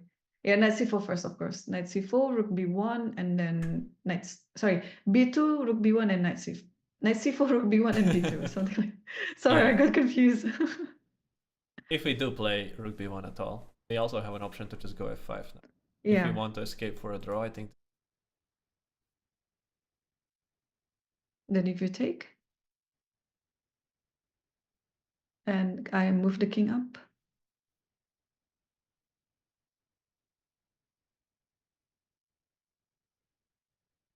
I wanted to keep checking, but now I realized that 5 square, which Yeah.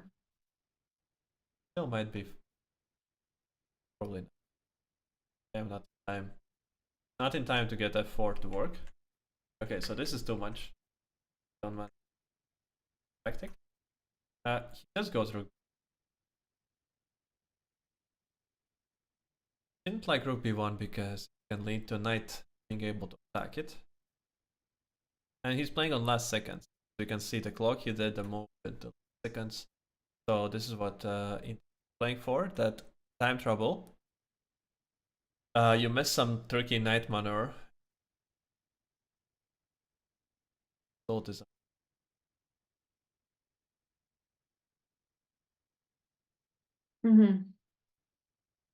yeah, so because if we don't take on c6 and we get this sort of position, black has very serious winning chance. That's, I think, what's happening.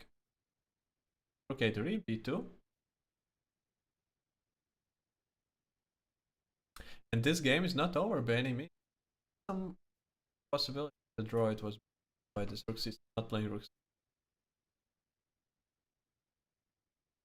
Right, because now I think black is back in controlling the game, yeah? Because when everything is fixed on the queen side and somehow the king on g7 can reroute somewhere to be more active. Is rook d3 already played? Yeah, so the move is simply aimed at Yeah, stopping. knight c4, that's all. Knight c4 and everything is pretty much stuck, and then you just improve the king. King f8, king e7, and rook around. You bring bring the the rook rook to a1. around, yeah. And in time trouble especially, this must be so hard to defend now. There is no forced way of out. Can't get f5 to. Maybe that's the only hope though. Okay, he does go knight c4. He didn't need to go knight c4 just yet. Could also have done some other moves. Pawn was not attacked. Maybe nice to keep the knight there, just 5. But say something. 3 now. Yeah, just move around with the king. King f8. Yeah, then I was looking for f5. At least to get some contribution.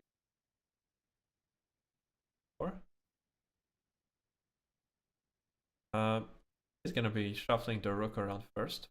Okay, somewhere else. Like rook a8 or rook e8. Just to have some threats. Yeah, rook 8. I think I like rook 8 better. Okay. But it will give... a1, rook. Mm-hmm. Of course, you can try to get to this sort of endgames, but and black cannot avoid them. It has to be kind.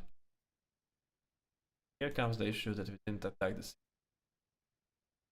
This should be a draw, but still a bit of disadvantage. So king g3 actually, and we'll see if which allows. I don't know. Maybe he's gonna start by rook b4. He did play it. So yeah, just in case there are any sacrifices or anything, then on b2 get to take d4, and there's still no take on b2 available because b4. Mm. Now it's hard to make a move, right? f5, 6. Just King waiting. f3. King g4 was the way to go. Just preparing f5 to have some counter game, not to get the ability to do endless amount of moves. Black.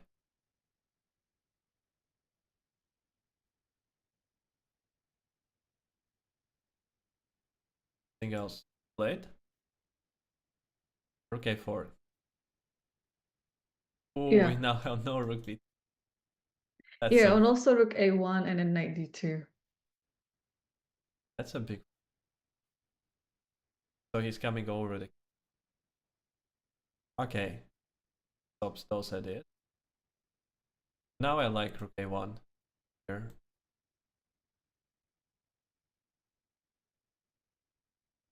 King d2. Perhaps. If only we could have king on e7 now, then I would exchange up like king. Game should. But we don't have it. Yeah, and also in the general rule of thumb, just keep the rook on the board. Move it back to a8 maybe, so that we can play rook e1 at some point. Right now? No, we can play rook a1 first, and after rook d1, and then a8.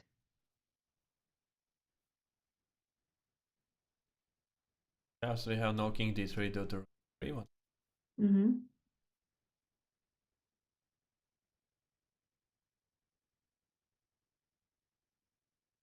Yeah, it comes down to the same problem. There's no forced way out of this. You cannot go to pawn endgame. Pawn endgame losing. Unless you actually get some. Also fine. This is on the board. Exactly. Maybe you're gonna see king d3, a3, and it's hard to imagine. Or he's gonna play rook d3.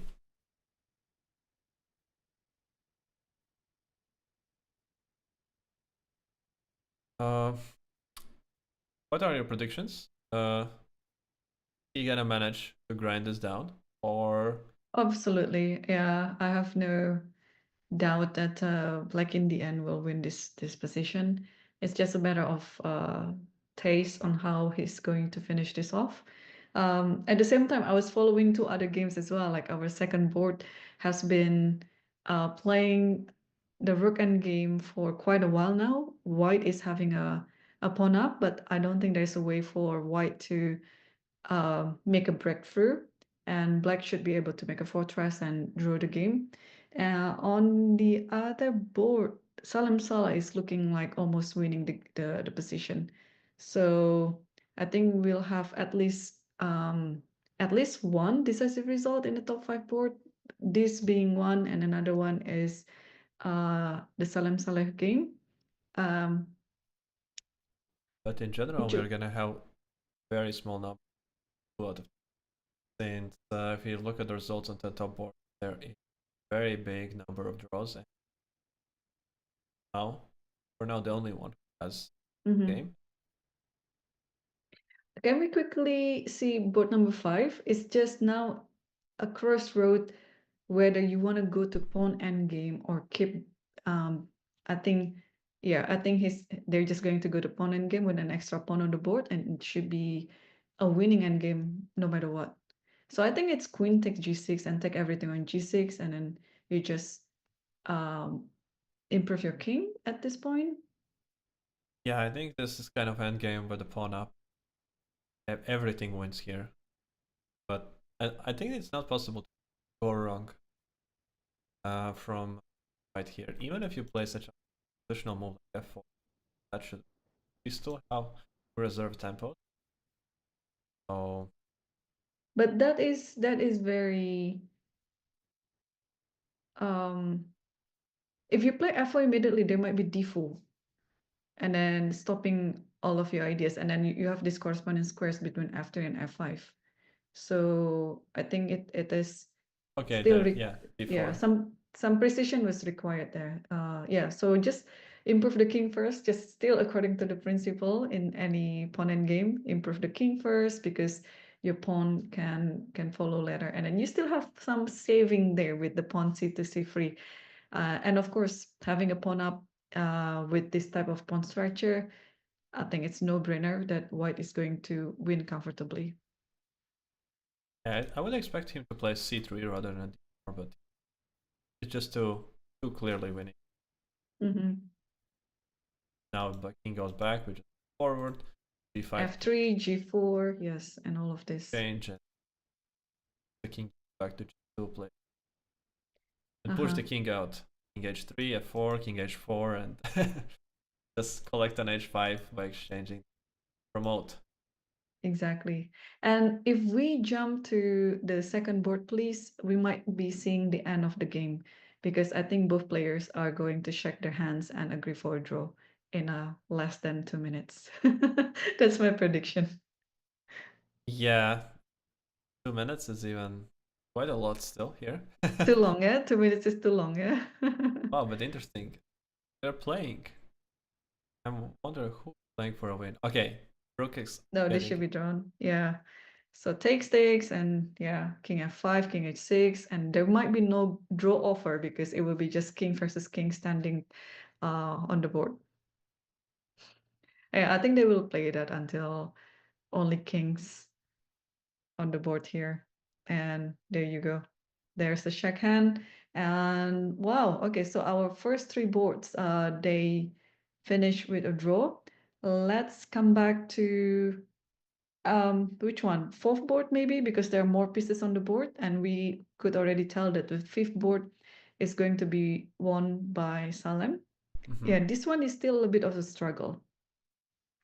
Yeah, this is in fourth 11 was the point.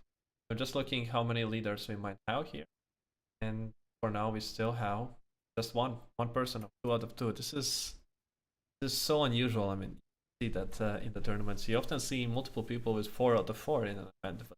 So balanced tournament, even after 2 rounds, nobody.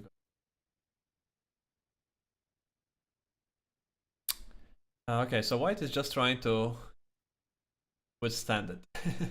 I guess there's no other word of said about it. Black is now gonna put rook to e4 and just try to.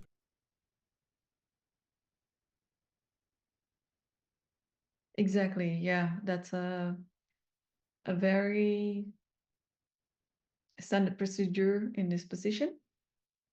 Also, it's asking what's going to what's going to be White's move in this position. I think it would be depending where is.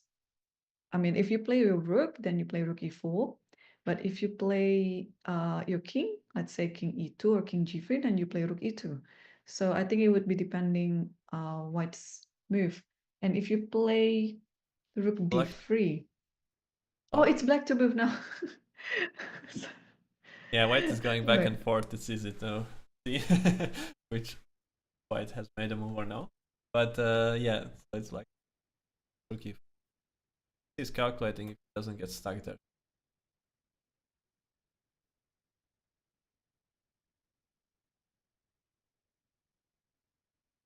It's pretty hard. Okay, rook King- d3. Oh, Maybe if king king g3. g3, then rook e2.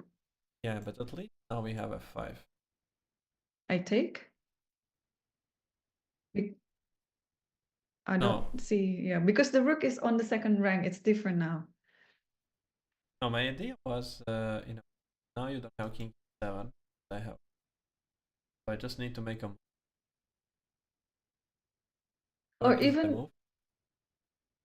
yeah, even after f5, there might be no. If you play king g3, Yeah, now I go back king f3.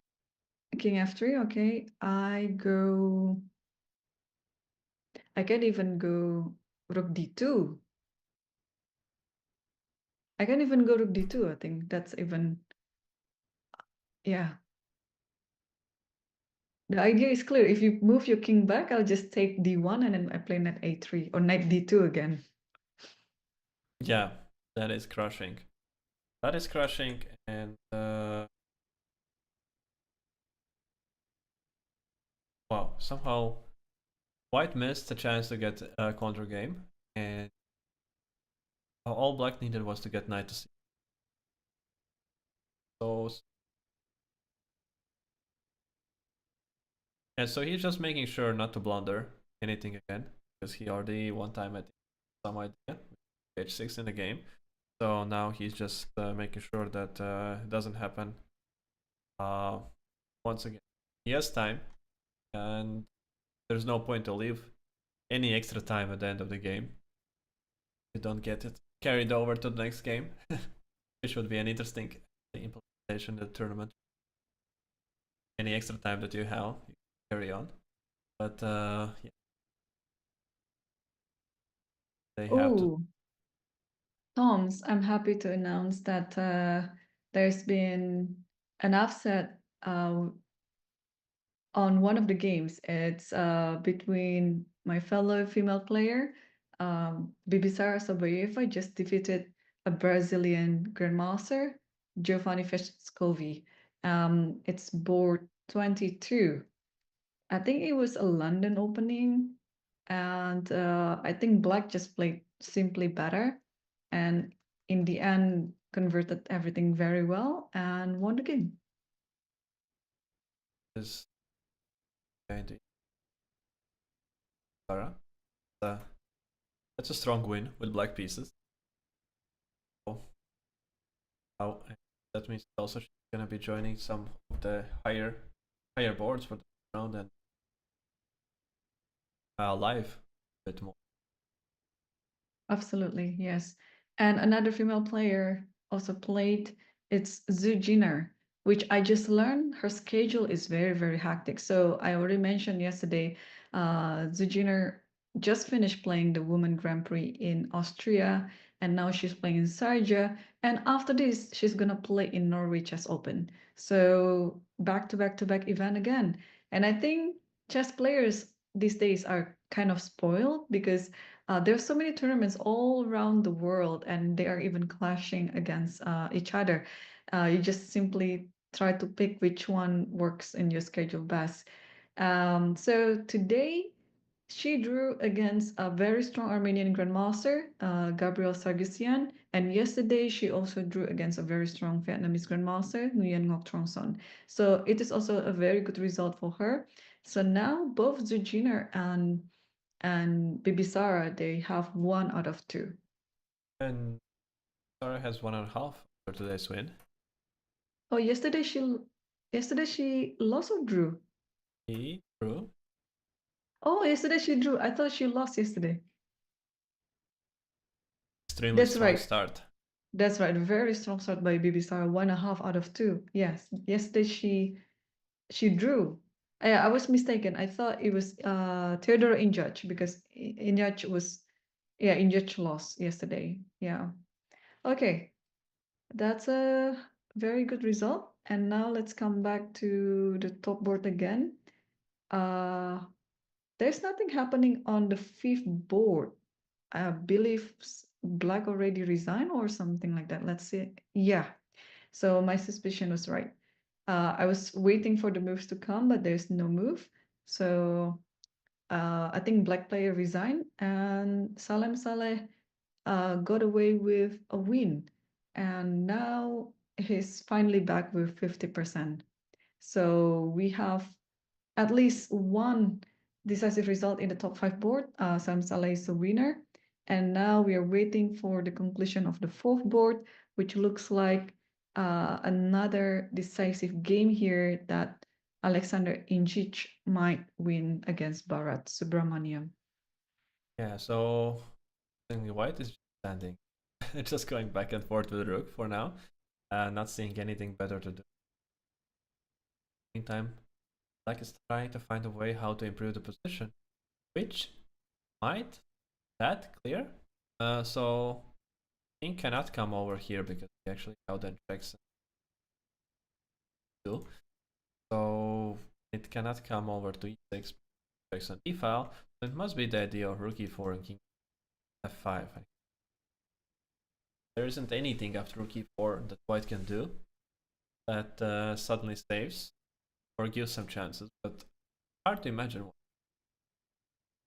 I think there's another way, Toms. I was looking at, of course, King f5 is a very, very clear idea there. But if you would like to cross the road, you can take another path, going to c8 and then b8 and then a7. So if anything with the check, you have this rook b7. And then you just go along the a file to avoid the check. The moment you go to the a file, you could hit by a3, b3. That's true. So that's why you have to be precise where to move the king when the rook is still on d3. Is this happening already, f5?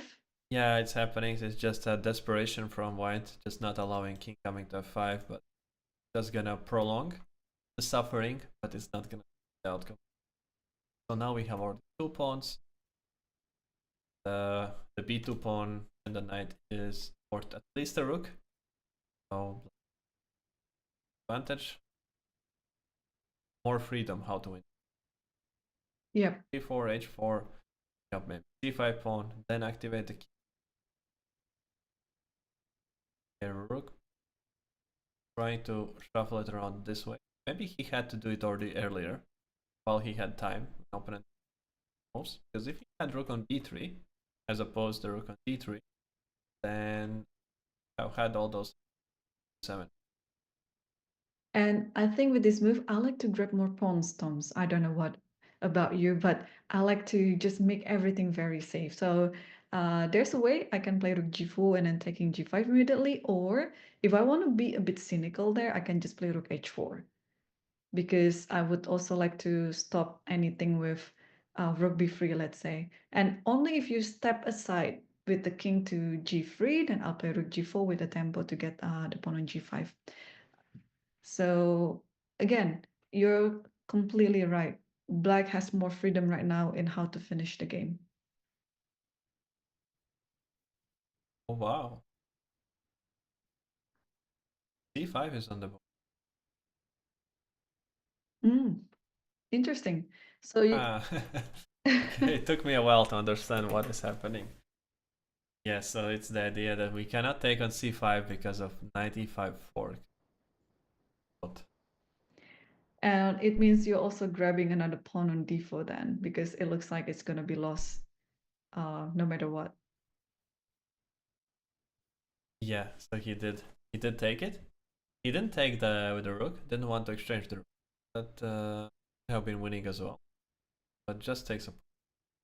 It's a funny pawn structure for black, two doubled isolated pawn, but it's good enough. Since white is completely tied down with no useful move.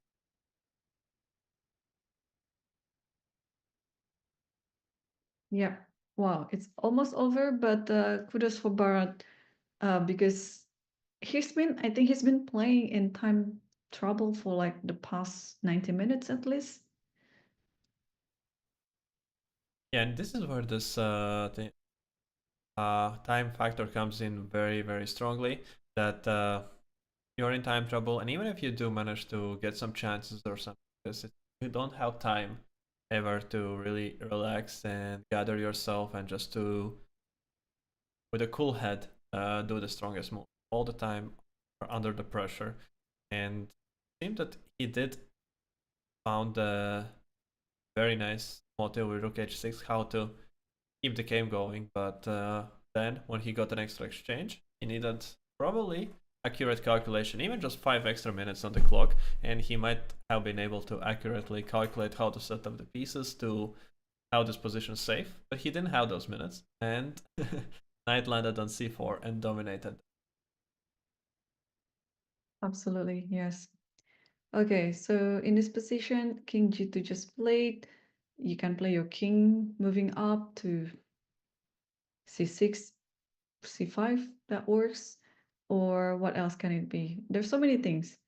Uh, Take the pawn, you, works.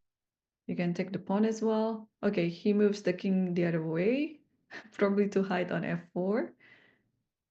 Oh, And but also there's probably, nothing to hide from. oh yeah, Completely there's nothing safe. hard from. No, it's just I think he wants to play f4, king f5, grabbing another pawn, and also the pawn on f4 is very dangerous as well. Yeah, more freedom, more freedom. He can freestyle how he is going to win. And now an attempt to give up the rook is also gonna, I think, be declined by rook e2. Mm-hmm. You're not even gonna allow that. Even though the endgame with 2 extra pawns, even despite them being doubled, should be winning. But gonna play rook e2. So rook e8 was said. Stopping rook e2. f4. Like a very good guess. 4 king f5. Yeah, and then you have you have like many pawns. Like okay, like f4. If rook e8, then king f5 takes on e4, takes on e4 with the pawn. Man, you have so many pawns advancing like that. Um, yeah, f4 is there. King e5 is also there. Like you Even can d3 pick. is a big move. Okay, king u5. Just hides from the checks as soon as possible. Running to f4. See my prediction coming true. Like king is going to hide on f4. Yeah. Uh, hard to say something about White's intentions in this position. He just tries to make next move, next move, and next move, and hope that some miracle appears. Maybe now rook b5 is trying to stop the king from going to f4. At least that the d5 pawn would be thinking, oh no, he tries to grab the f pawn and promote. The last chance of counter game. Some Okay, ideas. you can play king f4 and take on g5. Okay, but this is a hope. It's already a hope for small one. Or, oh, sorry, there's another. Wait, is there another way?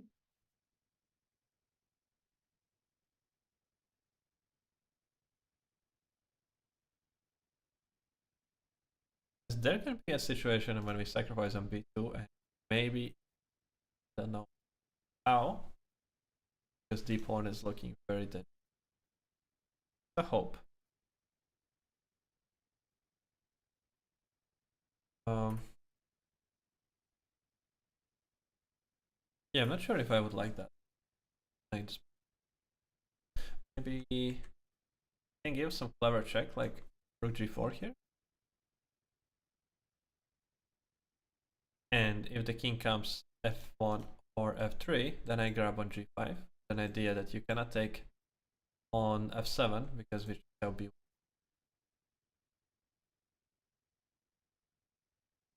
Mm-hmm. So, and if the king comes far away, that's again like some progress. King cut off on the h file. And now we take. Play d. get the king over. I want to trap the king, like playing knight d2, knight f3, king f4, and then mate it. Oh, we can play knight d2.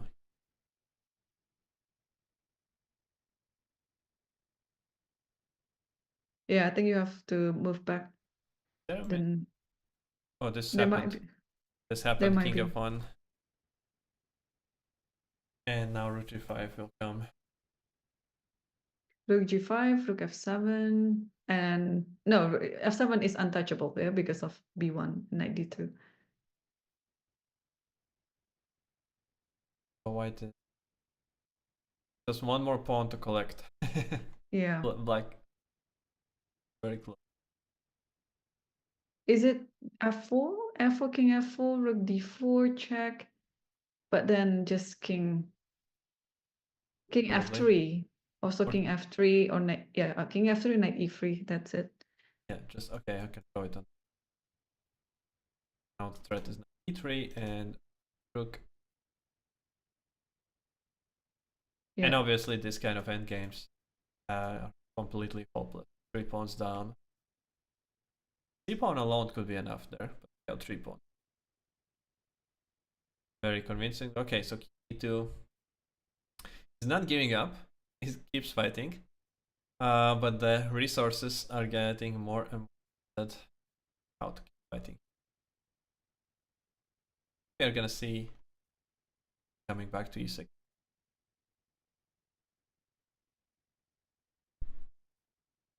Another way is just to play rook g6. Rook g6, you still cannot take on f7 because rook b6.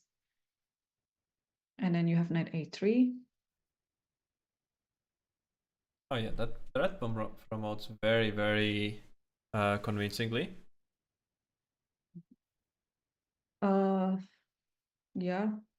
Also, I just would like to activate my rook anyway. Rook g6. If the pawn is not taken, then you play rook a6, coming from that side. Oh, I Oh, wanted but to rook put the h5. yeah, the moment I But wanted to put it on the board. he chose differently. So probably he has the same idea, but now via h3, maybe that was his intention. Still, f7 cannot be taken because you have knight. But if knight a3, rook b7.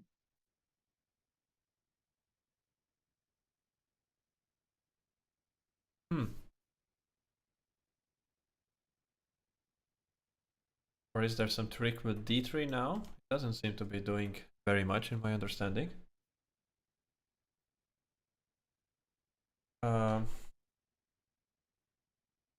I still like my move better with rook g6. It's just more clear on what to get there. Yeah, rook h5, it's rook e7 check, so we can come back to the left position. And king, where should the king go? d6. d6 would have been my natural instinct.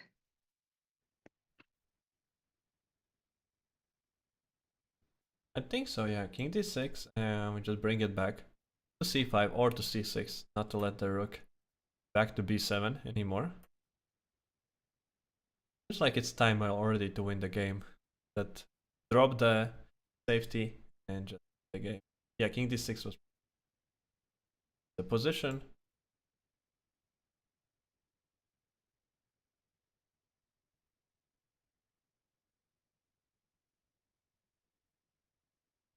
Right. Okay. Yeah, now if the rook takes f7, I think that was his intention to capture the f7 pawn when the king is away from f5.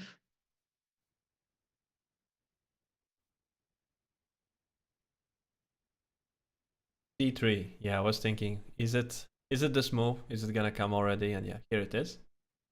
Yeah, I think that is the perfect time to play it because you always have knight e5. So the And pawn, yeah, so the pawn cannot be taken, but if the king, and only with I think king f3. No, it's just game over, right? king f3, we have the same issue. And king coming to the back rank, we have rook h1. Yeah.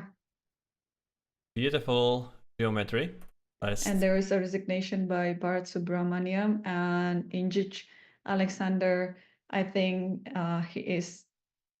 No, he's not the only one with 2 out of 2 because Dai Changren also beat David Paravian. So it was also a very good result for the Chinese player And and Fisak. So we have 3 players with 2 out of 2. Injich and what's his name again? Dai Changren and Fisak. So 3 players with 2 out of 2. I don't know who's going to play against who, but judging from the colors, it's gonna be either. So Injich might play against Fisak, I guess. still have one game though in question. That Oh, if do we? here on board 11, Mamedo Edgar playing with white pieces also has 1 point. So if he does win his game, then he also joins the leader. But it does not look like he's gonna do that. Yeah. As seems like white is fighting for a draw. Yeah. So my guess is tomorrow, Injich will be playing white against Fisak, and Dai Changren will be playing white against some 1.5. I don't probably Anish Giri. I think it should be like the highest seeded against the other one of the perfect points. Wow. Okay. What a game. What a game by Injich, and also what a day today. We had so many interesting positions, interesting games, and still a very, very strong start by many people here. I mean, uh, still so many games to go. 7 more games, Toms. Okay, quick question. Who do you think is going to win the 2025 Sharjah Masters Open? Just give me 3 names, 3 your favorite names. Oh wow, that is It's a going to be big very hard. question. Yeah, Yeah. it's very hard to choose here in this lineup. And okay, I'm gonna go with one of the current leaders, Indic, as one guess.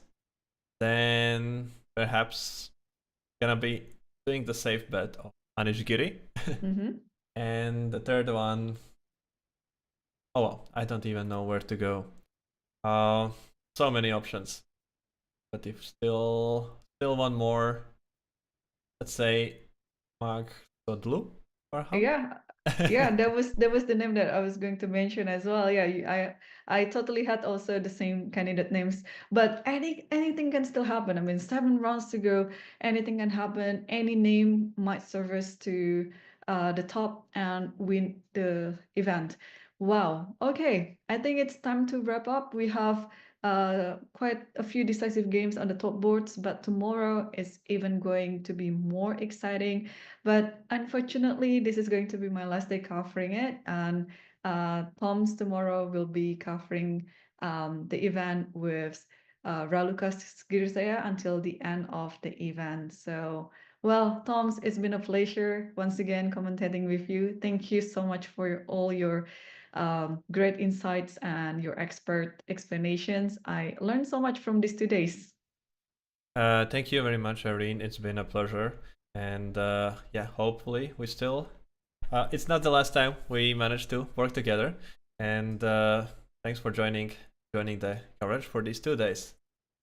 Yes, and thank you all for those who are watching with us on lichess.org. And also thank you for the moderators, both in YouTube and Twitch channels. And yeah, stay tuned for more updates of the games. And tomorrow, Toms and Raluca will come back at the same time at 3 p.m. local time, Sharjah time. So do stay tuned and follow their commentary. So thank you once again, and let's see you tomorrow. See you tomorrow. Have a great evening, everybody, and bye bye.